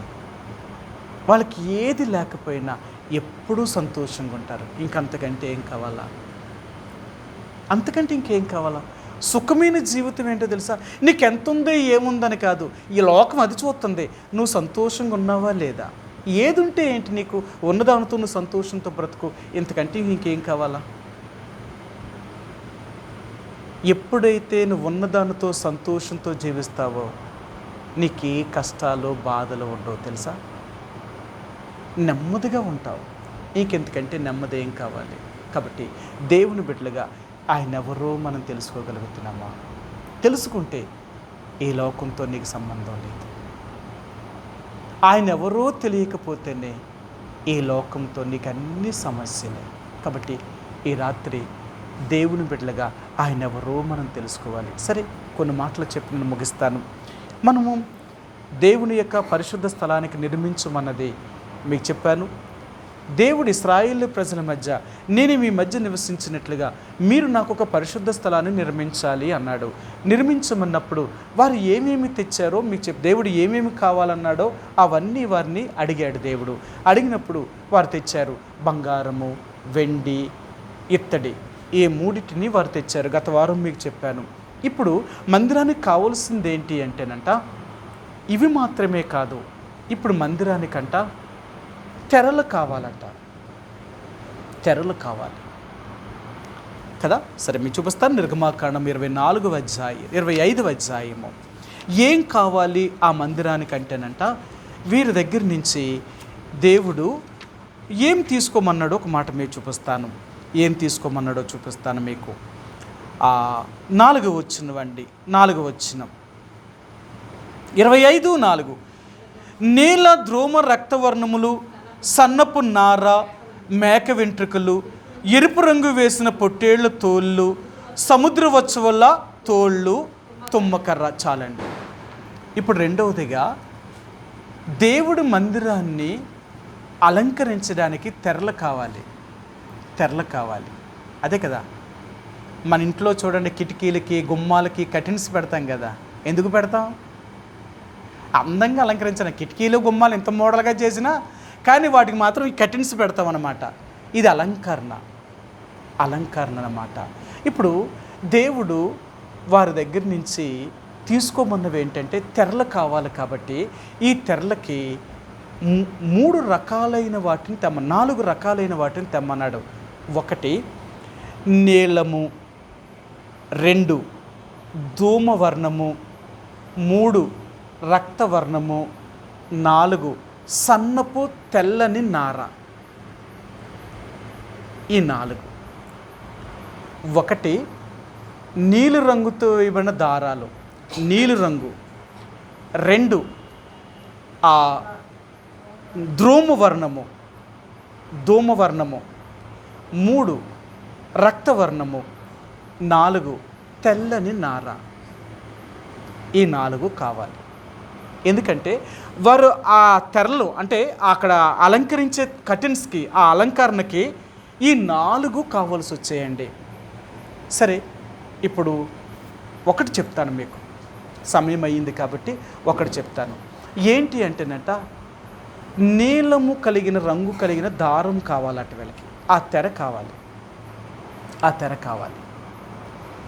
నీలము అనేదంట, అసలు నేను చెప్పాను, మీరు ఎవరైనా ఆ పుస్తకం చదివారా? అసలు మీ దగ్గర ఉన్నాయంటారా పుస్తకాలండి? మరి ఏమండి, చెప్పాలి కదండి. అన్న మా దగ్గర ఆ పుస్తకం లేదు, మాకు ఇస్తే మేము చదువుతాం ఒకసారి అంటే నేను ఇస్తాను కదా. మీరు అడగకుండా మీరు చదువుతున్నారా అంటే నేను ఏం చెప్తాను? అర్థమైందా? తప్పక చదవండి. అందుకని అంటున్నాను, మనందరి దగ్గర బక్సింగర్ సెట్ అనేది కొనుక్కోండి. ఎన్నో వాటిలో ఖర్చు పెడుతున్నాం. అర్థమైందా? ప్రతి ఇంట్లో కూడా దైవజనుడు బక్సింగర్ రాసిన పుస్తకాల సెట్ ఉండాలి. నేను ఇప్పటికి ఎన్ని సెట్లు కొన్నాను తెలుసా? 5-6 సెట్లు పైన కొన్నాను. ఒక సెట్ నా దగ్గర లేదు. కొనడమే. వాళ్ళడిగితే పుస్తకం ఇచ్చేయడం, వీళ్ళు అడిగితే పుస్తకం ఇవ్వడం, లేకపోతే నేనే అమ్మ ఇది చదవండి ఇది బాగుంటుందని నేను ఇచ్చేయడం. ఇలాగా ఎన్ని సెట్లు కొన్ని అన్ని పుస్తకాలు పోతున్నాయి. ఆఖరికి మళ్ళీ పోయిన సంవత్సరంలో 2 సెట్లు తెప్పించాను. ఎవ్వరికి ఇవ్వకూడదు, ఎవ్వరికి ఇవ్వకూడదు, నా దగ్గరే పెట్టుకుంటాను నేనని. అలాగా నేను కొన్ని 2 సెట్లు పెడితే ఒకరు వచ్చి అన్నారు, అన్న మాకు ఆ సెట్ కావాలి, ఒకటి ఇచ్చేయండి అన్న అన్నారు. ఇదేంటండి, నా కోసం కొద్ది తెచ్చుకుంటే మీరు ఇచ్చేయమంటున్నారు. సరే మీరు అడుగుతున్నారు కాబట్టి మీకు ఇచ్చేస్తాను అని వాళ్ళకి ఇచ్చేసి ఒక సెట్ నా దగ్గర పెట్టుకున్నాను. ఖచ్చితంగా నా దగ్గర ఉండాలా. అందుకని అంటున్నాను, మన సహవాసము దైవజనుడు భగత్ సింగ్ గారికి దేవుడిచ్చిన దర్శనం ఏంటి అనేది అర్థం అవ్వాలంటే ఆయన రాసిన పుస్తకాలు చదివితే ఎంత గొప్ప మాటలు రాశాడో తెలుసా. నిజంగా ఇంక వేరే ప్రసంగాలు మనకు అక్కర్లేదండి, వేరేది ఇంక వాటితో పర్లేదు. ఆ పుస్తకాలు చదువుతుంటే ఇప్పటికీ మనతో మాట్లాడుతూ ఉంటాయి ఆ పుస్తకాలు. ఎంత గొప్ప మాటలో తెలుసా. ఆ పుస్తకాలు చదువుతూ ఉంటేనే ఎంత ఆత్మీయంగా మనం ఎదుగుతామో, అంత ఆత్మీయమైన మాటలు అన్నమాట. కాబట్టి భగత్ సింగ్ గారు దైవ మర్మాలు అనే పుస్తకాన్ని, అంటే ఆ భగత్ సింగ్ గారి సెట్లో ఇది దేవుని నివాస స్థలము, ఈ పుస్తకాన్ని రాశాడు. గత వారం మీకు చెప్పాను, ఇది 2వ వారము. ఆయన ఏం చెప్పాడు అంటే, నేను చదివాను అన్నమాట మళ్ళీ ఒకసారి, ఇప్పటికీ 3వసారి చదివాను నేను. ముందుసారి మీకు చెప్పలేదు చదివి, పోయిన వారం చెప్పాను, మళ్ళీ ఈ వారం కూడా చదివాను. ఏమో మళ్ళీ నేనేం చెప్తానా చెప్పలేనా, నేను మర్చిపోయానా, ఒకసారి నెంబర్ వేసుకున్నాను అనమాట. మళ్ళీ పుస్తకం అంతా చదివాను అనమాట.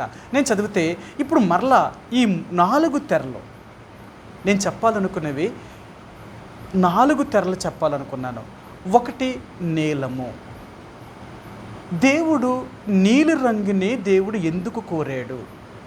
ఎన్నో రంగులు ఉన్నాయి కదా, ఇన్ని రంగులలో ఈ నీలము రంగునే ఎందుకు కోరాడు దేవుడు? దేవుడు మందిరానికి కావాల్సి వచ్చింది అంటేనంట, నీలము అనేదంట పైన ఆకాశాన్ని చూపిస్తుందంట. అంతేనా? నీలము అనేది ఆకాశాన్ని చూపిస్తుందట. ఆకాశము చూసినప్పుడట మనకొకటి గుర్తు రావాలట. అంటే పైనున్న వాటిని మనం చూసేటప్పుడు దేవుడు మనకు ఎలా గుర్తు వస్తున్నాడో, దేవుణ్ణి మనం ఎలా గుర్తు చేసుకుంటున్నామో, అలాగే మన జీవితంలో కూడా ఒకటి గుర్తు రావాలట. నీలము అనేది ఏం చెప్తుందంటేనట, మన బాధ్యతను గుర్తు చేస్తుందంట. ఈ నీలి రంగు అనేది మన బాధ్యతను ఎలా గుర్తు చేస్తుంది అంటే, ఆ దైవజనుడు భగత్ సింగ్ గారు ఆ పుస్తకములో ఈ నీలి రంగుకి మన బాధ్యతకు ఎన్నో విషయాలు గుర్తు చేశాడనమాట. అందులో కొన్ని విషయాలు మీకు చెప్తాను. ఈ భూమి మీద మనం పుట్టిన దగ్గర నుంచి మనం వచ్చి పెరిగి పెద్దవాళ్ళం అయిన తర్వాత ఇంకిక్కడి నుంచి మనకొక అవగాహన వచ్చిందనుకోండి, ఈ భూమి మీద మనందరము కూడా సంపాదించాలి అనే ఆలోచన వస్తుందంట. అంతే కదా. చాలాసార్లు అంటాం, ఒక 20 సంవత్సరాల దాకా సంపాదించి మనం మన పిల్లల్ని అడగంగానే 22, 23, 24, 25 సంవత్సరాలు వచ్చాయనుకోండి, ఇప్పుడు నా పిల్లల్ని తిడతానన్నమాట. నేను ఎలాగంటాను తెలుసా, నేను అనే మాటలకి వాళ్ళకి అసలు ఆడికి మా ఐజిన్ ఎక్కువ అనమాట. పాపం ఆడు బాధపడినా ఆడు చాలా కోపపడతాడు. ఏంటి ఇలా మాట్లాడుతున్నారు, ఏంటి ఇలా చెప్తున్నారు, ఇప్పుడు దాకా ఏం చేసాం, కూర్చోపెట్టి పెంచాం, ఇప్పుడు ఆడు తినే తిండికి కూడా ఇన్ని మాటలు అంటాను తెలుసా. నిజంగా ఆడన్న మాటలకైతే ఆడు చాలా ఏడుస్తాడు ఒక్కోసారి. నేను అంటాను, ఆడు గుడ్డు అట్టేసుకున్నాడు అనుకో, గుడ్డట్టు 5 రూపాయలే, ఒక గుడ్డ 5 రూపాయలు ఖరీదే, కానీ ఎన్నిసార్లు తిట్టాను తెలుసా. తినే ముందు ఎక్కడి నుంచి వస్తుందో ఒకసారి ఆలోచించరా అంటాను కదా.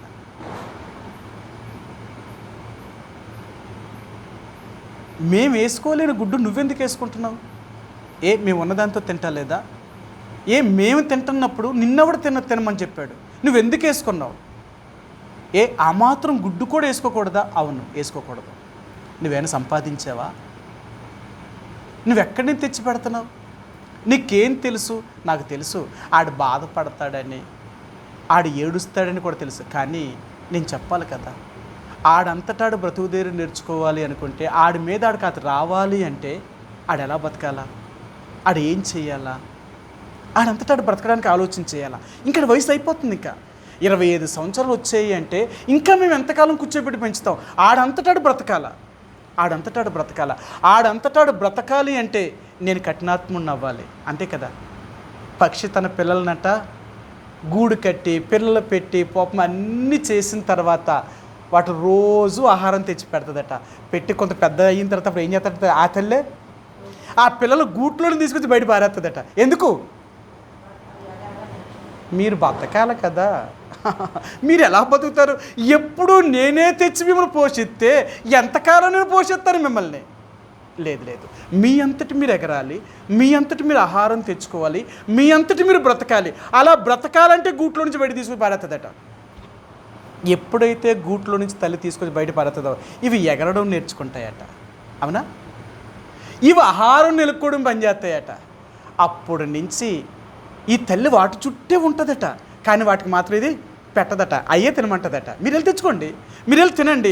ఇలా వారం రోజులు నేర్పించిన తర్వాత ఆ తల్లి పిల్లల్ని వదిలేసిపోతుందట, పిల్లలు కూడా తల్లిని వదిలేసిపోతాయట. అవి బతుకుతలేదా? అంతే.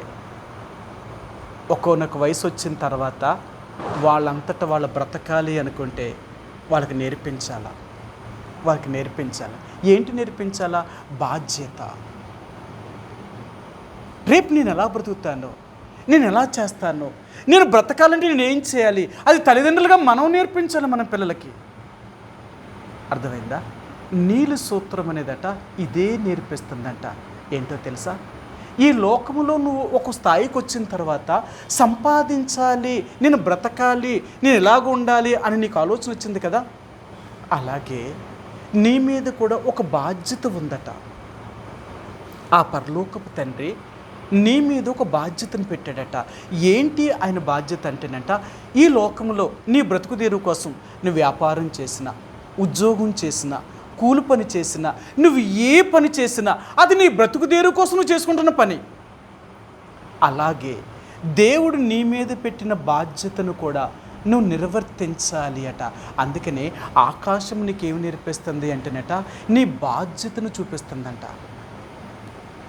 ఏంటి ఆ బాధ్యత అంటే, నిన్ను సృష్టించిన నీ దేవుడి కోసం నువ్వేం చేస్తున్నావు, నువ్వేం చేస్తున్నావు. ఇశ్రాయేలు ప్రజలకు దేవుడు ఇలా చెప్పాడు. సరే మీకు చూపిస్తాను. ఇది ఇశ్రాయేలు ప్రజలందరికీ కూడా ఇది వాడుక. ఖచ్చితంగా వీరు ఇలాగ చేయాలండి, ఇలాగ చేయకుండా వారు బట్టలు వేసుకోకూడదన్నమాట. వారు బట్టలు వేసుకునేటప్పుడు ఎలాగ ఉండాలి, వారు ఏం చెయ్యాలి అనే విషయాల్ని మీకు చూపిస్తాను. సంఖ్యాకాండము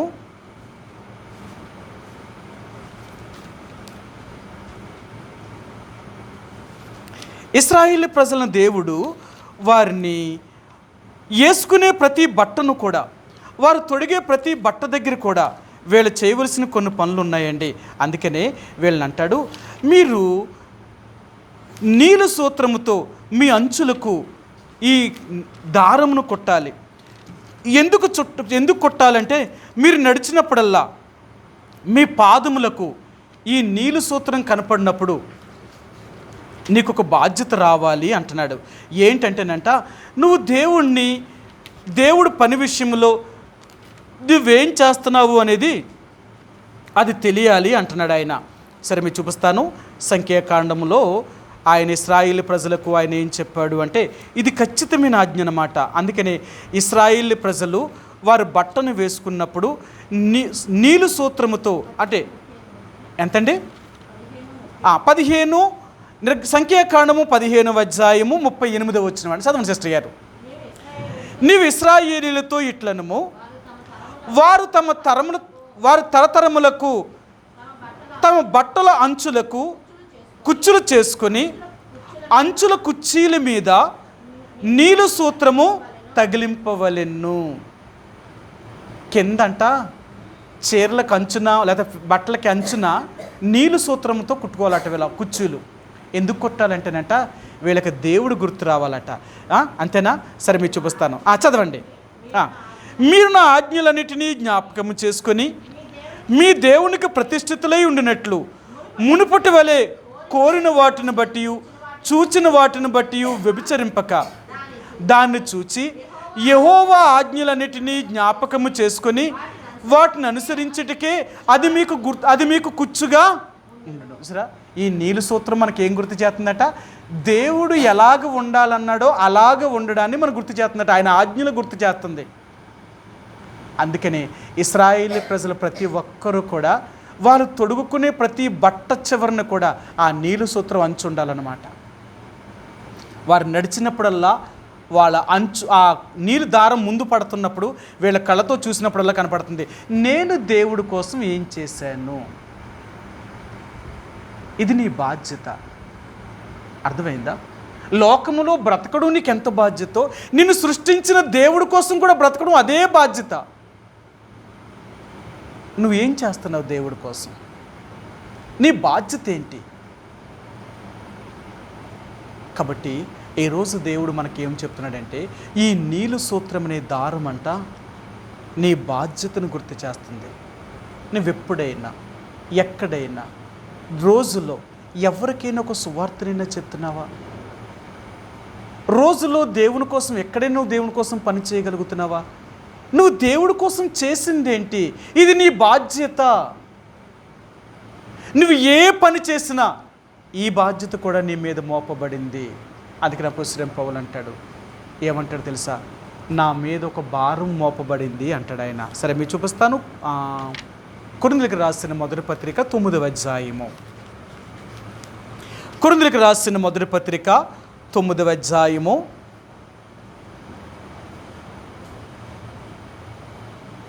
17-18 వచనాలండి. 9, 17, 18 వచనాలు. ఇది నిన్ను ఇష్టపడి చేసిన ఎడల నాకు జీతము దొరుకును, ఇష్టపడకపోయినను గృహ నిర్వాహకత్వము నా మీద నాకు అప్పగింపబడిను. అట్లయితే నాకు జీతమేది? నేను సువార్తను ప్రకటించినప్పుడు సువార్త యందు నాకున్న అధికారమును పూర్ణముగా వినియోగపరచకుండా సువార్తను ఉచితముగా ప్రకటించుటయే నాకు జీతము. చూసారా, నా జీతం ఏంటంటే దేవుని యొక్క సువార్తను ప్రకటించడమే నా జీతం. ఈ లోకంలో కష్టపడి ప్రతిదానికి జీతం తీసుకుంటున్నాం కదా. ఉద్యోగం చేస్తే నెలకోసారి జీతం తీసుకుంటున్నాం, వ్యాపారం చేస్తే దాంట్లో లాభం తీసుకుంటున్నాం, కూలి పనికి వెళ్తే పొద్దున సాయంకాలం అయితే నీ కూలి డబ్బులు తీసుకుంటున్నావు. మరి దేవుడి కోసం పని చేయకుండా నువ్వు దేవుడి దగ్గర ఎలా జీతం తీసుకుంటావు? అందుకని అంటున్నాడు కదా. 16 వచనమండి. నేను సువార్తను క్షమించండి 15 వచనమా, 16 వచనమే. నేను సువార్తను ప్రకటించుచున్నాను, నాకు అతిశయ కారణము లేదు. సువార్త ప్రకటింపవలసిన భారము నా మీద మోపబడి ఉన్నది. ఇది నీ భారం. రక్షించబడిన ప్రతి వ్యక్తి కూడా చేయవలసిన పని ఏంటంటే, నేను దేవుని యొక్క సువార్తను ప్రకటింపవలసిన బాధ్యత నాది. నేను దేవుడి కోసం చేయవలసిన పని ఇది నాది. నువ్వు చేస్తున్నావా? నువ్వు దేవుడి కోసం బతుకుతున్నావా? ఎప్పుడు మన శరీరం కోసం, మన కడుపు కోసం, మన గుడ్డ కోసం, మన ఇంటి కోసం, మన కుటుంబం కోసమే బతుకుతున్నామే తప్ప దేవుడి కోసం ఏం బ్రతుకుతున్నావు? అందుకనే ఈ 4 తెరల్లో మొదటి తెరట నీలు సూత్రముతో చేయబడిన తెరలు కావాలట. ఈ తెరలు ఉండాలి. ఈ నీలు సూత్రం అనేదంట మన బాధ్యతను గుర్తు చేస్తుంది. నువ్వెన్ని చేసినా నా కోసం నువ్వేం చేసావు, నా కోసం నువ్వేం చేసావు. అందుకని అపోస్తలుడైన పౌలు అంటాడు, నేను ఇష్టపడినను ఇష్టపడకపోయినను నా మీద దేవుడు ఒక బాధ్యతను పెట్టాడు. ఆ బాధ్యతను నిర్వర్తించవలసిందే. ఏంటి ఆ బాధ్యత అంటే, సువార్తను ప్రకటింపవలసిన భారము దేవుడు నా మీద మోపాడు.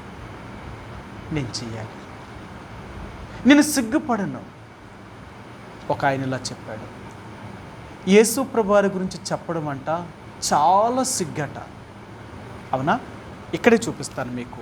అపోస్తలుడైన పౌలు ఏం చెప్పాడో చూపిస్తాను. మొదటి కొరింథీయులకు రాసిన పత్రిక 1వ అధ్యాయము. కొరింథీయులకు రాసిన మొదటి పత్రిక 1వ అధ్యాయము.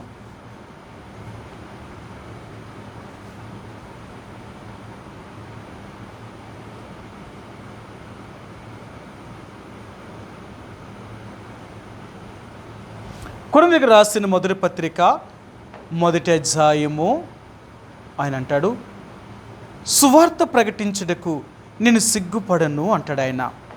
ఎందుకంటే సువార్త అనేది ప్రకటించడానికి ఎంత దేవుడు అతనికి అప్పగించాడో ఆ బాధ్యతను ఆయన గుర్తు చేస్తూ ఆయన అంటాడనమాట, సిలువను గురించిన వార్తను నేను ప్రకటించుచున్నాను. ఈ సిలువను గురించి చెప్పేటప్పుడు నేను సిగ్గుపడను అంటాడండి.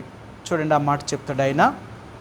సిలువను గురించిన వార్త నశించుచున్న వారికి వెరితనంగా, రక్షించబడుచున్న వారికి దేవుని శక్తి అని ఆయన చెప్తూ ఈ సిలువను ప్రకటించేటప్పుడు ఆయన అంటాడు, 18 వచ్చినవండి చదవండి, 1:18. సిలువను గురించిన వార్త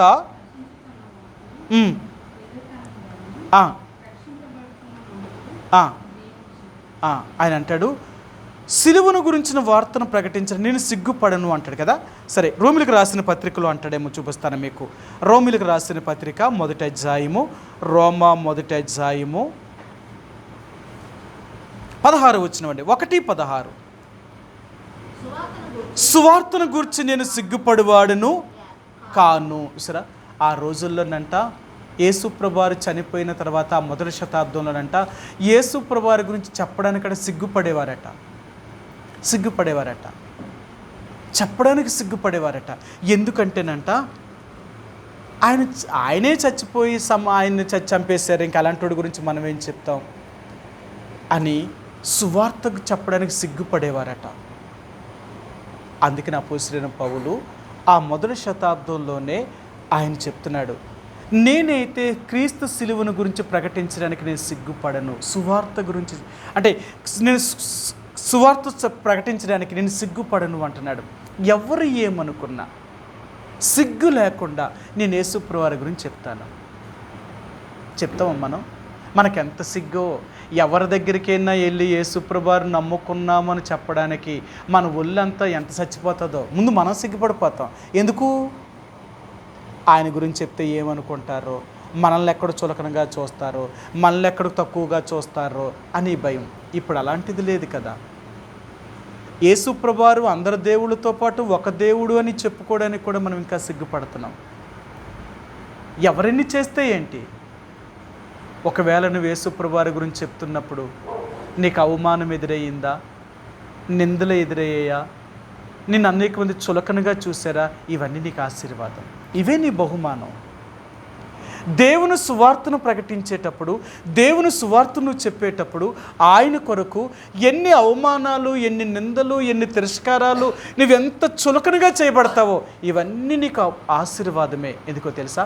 ఒకరోజు యేసుప్రభువారు ఈ భూమి మీదకి వచ్చేటప్పుడు మనకి నువ్వు శ్రమపడిన దానికి జీతాన్ని ఇస్తాడట. సరే, ఈ మాట కూడా చూపించి నేను ముగిస్తాను. యెషయా గ్రంథము 22వ అధ్యాయమా చూడండి, ఒక మాట మీరు చూపిస్తాను. ఇందులో ఒక మాట అంటాడు, యేసుప్రభువారు ఈ భూమి మీదకి వచ్చేటప్పుడు ఆయన మన కొరకంట ఏమేమి సిద్ధం చేశాడో, ఆయన ఏమేమి ఇవ్వాలనుకుంటున్నాడో ఒక మాట మీరు చూపిస్తాను. యెషయా గ్రంథము ఆయనంట ఈ భూమి మీదకి వచ్చేటప్పుడు మనం చేసిన పనికి ఆయన జీతాన్ని, బహుమానాన్ని తీసుకొస్తున్నాడండి. యేసుప్రభువారు దేవుడు మనం కష్టపడిన దానికి జీతాన్ని, బహుమానాన్ని తీసుకొస్తున్నాడంట. అందుకని ఆయన ఇలా చెప్తాడనమాట. ఆయన ఏమంటాడంటే, నేను మీ కొరకు సిద్ధపరిచిన జీతము, బహుమానము నా యొద్ద ఉన్నది, అది నేను మీకు ఇస్తాను అంటాడండి. ఆయన చూపిస్తాను మీకు. యెషయా గ్రంథంలో యేసుప్రభువారు మన దగ్గరికి వచ్చేటప్పుడు ఆయన 2వ రాకడలో మనం చేసిన పనికి ఆ దేవుడి దగ్గర నుంచి మనము బహుమానమును, జీతమును తీసుకుంటామండి. ఆయన మనకి ఇవ్వబోతున్నాడు. ఎందుకంటే ఆయన మనం శ్రమపడిన దానికి ఆయన తీసుకుని వస్తున్నాడట. 62వ అధ్యాయము 62వ అధ్యాయము 11వ వచనమండి. యెషయా గ్రంథము 62వ అధ్యాయము 11వ వచనం. ఆలకించుడి, భూదిగాంతముల వరకు యెహోవా సమాచారము ప్రకటింపజేసి ఉన్నాడు. ఇదిగో రక్షణ నీ యొద్దకు వచ్చి ఉన్నది, ఇదిగో ఆయన ఇచ్చు బహుమానము ఆయన యొద్దనే ఉన్నది, ఆయన ఇచ్చు జీతమును ఆయన తీసుకుని వచ్చుచున్నాడని సియోను కుమార్తెతో చెప్పుడి, తెలియజేయుడి. సరే, సంఘానికి చెప్తున్నాడట. చెప్పండి, సియోను కుమార్తెకి చెప్పండి ఏమని? ఆయన బహుమానమును, జీతమును తీసుకుని వస్తున్నాడు, ఆయన ఇస్తాడని చెప్పండి. బహుమానమును, జీతమును ఎవరికి ఇస్తారు? జీతం ఎవరిదండి? పనిచేస్తున్నాడు. బహుమానం ఎవరిదండి? బోనస్ ఇతర బోనస్ ఎవరో కంపెనీలో నమ్మకంగా పనిచేస్తారో వాళ్ళకే బోనస్. మన ప్రభుత్వం ఇంక్రిమెంట్ ఇస్తూ ఉంటుంది, ప్రైవేట్ కంపెనీలు అయితే బోనస్ ఇస్తూ ఉంటాయి. వాళ్ళకి ఇంక్రిమెంట్లు ఏముండవు కదా, బోనస్లే వాళ్ళకి. ప్రతి సంవత్సరం బోనస్ ఇస్తారనమాట. బోనస్ అంటే ఎలాగెత్తది, ఒక్కో కంపెనీ ఎలాగెత్తదంటే అతను జీతం ఎంతో జీతాన్ని తగినంత జీతం ఇస్తుందట బోనస్. అవునా?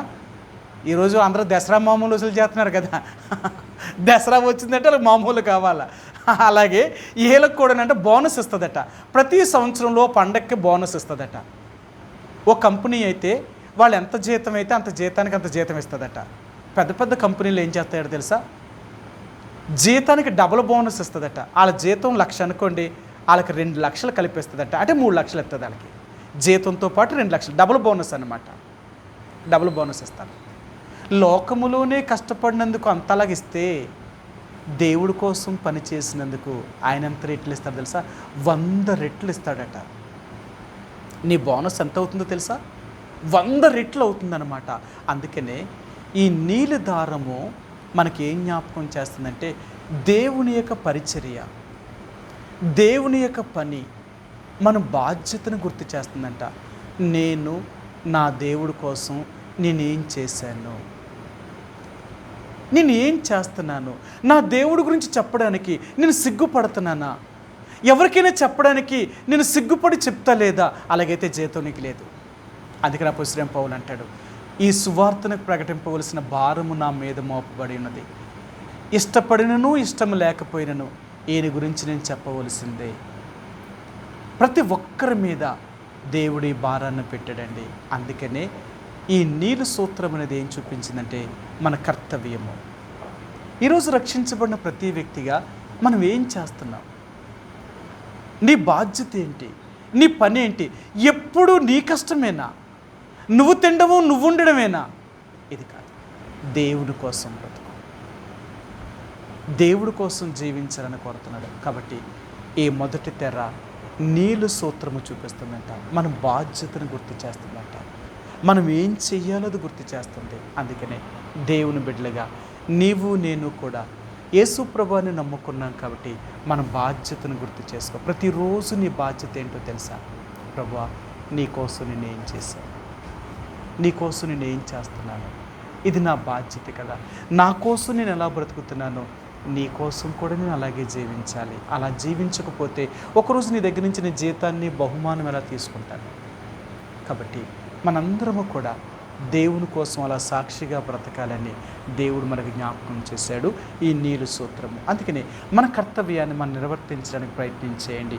ఇప్పుడైనా ఇక్కడి నుంచి అయినా దేవుని కోసం సువార్తను ప్రకటించు. నువ్వెక్కడికి వెళ్ళినా, నువ్వెక్కడ ఉన్నా నలుగురితో దేవుడి గురించి చెప్పు. నిన్ను అవమానపరిచిన, నిన్ను నిందించిన, నిన్ను తృణీకరించిన ఇవన్నీ నీకు బహుమానం. ఇవే నీ ఆస్తి, ఇదే నీ ఆస్తి. అందుకనే దేవుని కోసం నువ్వు గొప్ప వ్యక్తిగా పనిచేయాలంటే ఈ నిందలు, అవమానాలు, ఈ తృణీకారాలు ఇవన్నీ నీకు ఉంటాయి. అప్పుడే దేవుడి దగ్గర ఒక బలమైన వ్యక్తిగా నువ్వు జీవించగలుగుతావు. ప్రభు మనకు ఆ రీతిగా సహాయం చేయనుగాక. ప్రార్థించుకుందామండి. మా ప్రేమ కలిగిన పరలోకమందున మా తండ్రి, ఈ రాత్రికాల సమయంలో ప్రభువా మీ సన్నిధికి మమ్మల్ని తీసుకొచ్చినందుకు మీకు వందనములు, స్తోత్రములు చెల్లించుకుంటున్నాను. ఈ రాత్రికాల సమయంలో నాతో మాతో మీరు మాట్లాడిన మీ లేఖన భాగములను బట్టి వందనాలు. ముఖ్యంగా ప్రభువా నీవెవరువో మేము తెలుసుకోవాలని మీరు కోరుతున్నారు. జక్కయ్య తెలుసుకున్నాడు, హన్నా తెలుసుకుంది, అపోస్తలుడైన పౌలు తెలుసుకున్నాడు, దావీదు తెలుసుకున్నారు. వీళ్ళెవరో నువ్వు తెలుసుకోవడం వల్ల ఈ లోకమునే ఎన్నిక లేనిదానిగా ఎంచి నీ కొరకు వారు జీవించగలిగారు. ప్రభువా నీ కొరకు బ్రతకగలిగారు. మేము ఎన్నో సంవత్సరాలుగా రక్షించబడ్డాం, నీ బిడ్డలుగా చేయబడ్డాం. కానీ ఇప్పటికీ నీవెవరవో మాకు అర్థం కావట్లేదు. లోకములో ఉన్న వాటినే మేము అనుసరించి వాటి కొరకే మేము బ్రతుకుతున్నామే తప్ప నీ కొరకు మేము బ్రతుకుతలేదు. అందుకనే ఒక నిజమైన క్రైస్తవుడిగా తండ్రి, ఎన్ని ఆటుపోటులు వచ్చినా, ఎన్ని కష్ట దుఃఖాలు వచ్చినా, ఎన్ని అవమానాలు మాకు వచ్చినా ప్రభు ఇవన్నీ భరించినప్పుడే ఒక వజ్రము ఎలా తయారవుతుందో అలాగే మేము తయారవ్వగలుగుతాం. ప్రభు నశించిపోవు సువర్ణము అగ్ని పరీక్ష వల్ల ఏ రీతిగా శుద్ధీకరించబడుతుందో ఈ శోధనలు, ఈ పరీక్షలు ఇవన్నీ మమ్మల్ని మాలో ఉన్న మస్టును తీసివేసి నీ కొరకే సాక్షిగా జీవించాలని సిద్ధపరిచేవి. ఆ రీతిగా నన్ను మమ్మల్ని సిద్ధపరచండి. అంతేకాదు దేవా, నీ మందిరానికి కావలసిన ఆ తెరలలో మొదటి తెర నీలు సూత్రము, ఇది మా బాధ్యతను, ఇది మా కర్తవ్యాన్ని, ఇది మాకు గుర్తు చేస్తుంది. రోజు మేము ఎలాగో మా బతకడం కొరకు కష్టపడుతున్నామో అలాగే నీ కొరకు కూడా శ్రమ పడేవారిగా మమ్మల్ని సిద్ధపరచండి, సహాయం దయచేయండి. మేము ఎక్కడ ఉన్నా, ఏ స్థలానికి వెళ్ళినా నిన్ను ప్రకటించేవారుగా, సువార్త గురించి నిన్ను సిగ్గుపడేవాడిని కాను అని చెప్పినట్లుగా, సువార్తను ప్రకటింపవలసిన భారము నా మీద మోపబడింది అని చెప్పినట్లుగా మేమందరము నీ సువార్తను ప్రకటించేవారుగా, నిన్ను గురించి లోకానికి తెలియచేసేవారుగా మమ్మల్ని సిద్ధపరచండి. ఆ రీతిగా సహాయం దయచేయండి. నీ సన్నిధికి వచ్చిన ప్రతి బిడ్డను కూడా వారిని, వారి కుటుంబాలను దీవించి ఆశీర్వదించండి. నీ కొరకే నమ్మకమైన సాక్షులుగా జీవించడానికి వారిని సిద్ధపరచండి. అలా తండ్రి ప్రభా, మరి ఈ రాత్రికాల సమయంలో మరి బలహీనంగా అనారోగ్యంతో ఉన్న వారిని కూడా కనికరించండి. మీరే ముట్టి స్వస్థతను అనుగ్రహించి సంపూర్ణమైన విడుదల దయచేయమని మీ చేతులకు అప్పగిస్తూ యేసు ప్రభువారి యొక్క నామములో ప్రార్థించి అడిగి వేడుకుంటున్నాం మా తండ్రి, ఆమేన్. తొట్టిల్లకుండా మిమ్మల్ని కాపాడుటకును, ఆయన మహిమీదుట నిర్దోషులుగా నిలవబెట్టుటకును, మన శక్తిగల రక్షకుడైన అద్వితీయ దేవునికి మన ప్రభువైన యేసుక్రీస్తు ద్వారా మహిమయు మహాత్యమును, ఆధిపత్యమును, అధికారమును యుగములకు పూర్వమును ఇప్పుడును సర్వయుగములకును కలుగునుగాక. ఆమేన్. ప్రైజ్ ది లార్డ్ అండి. Praise the lord.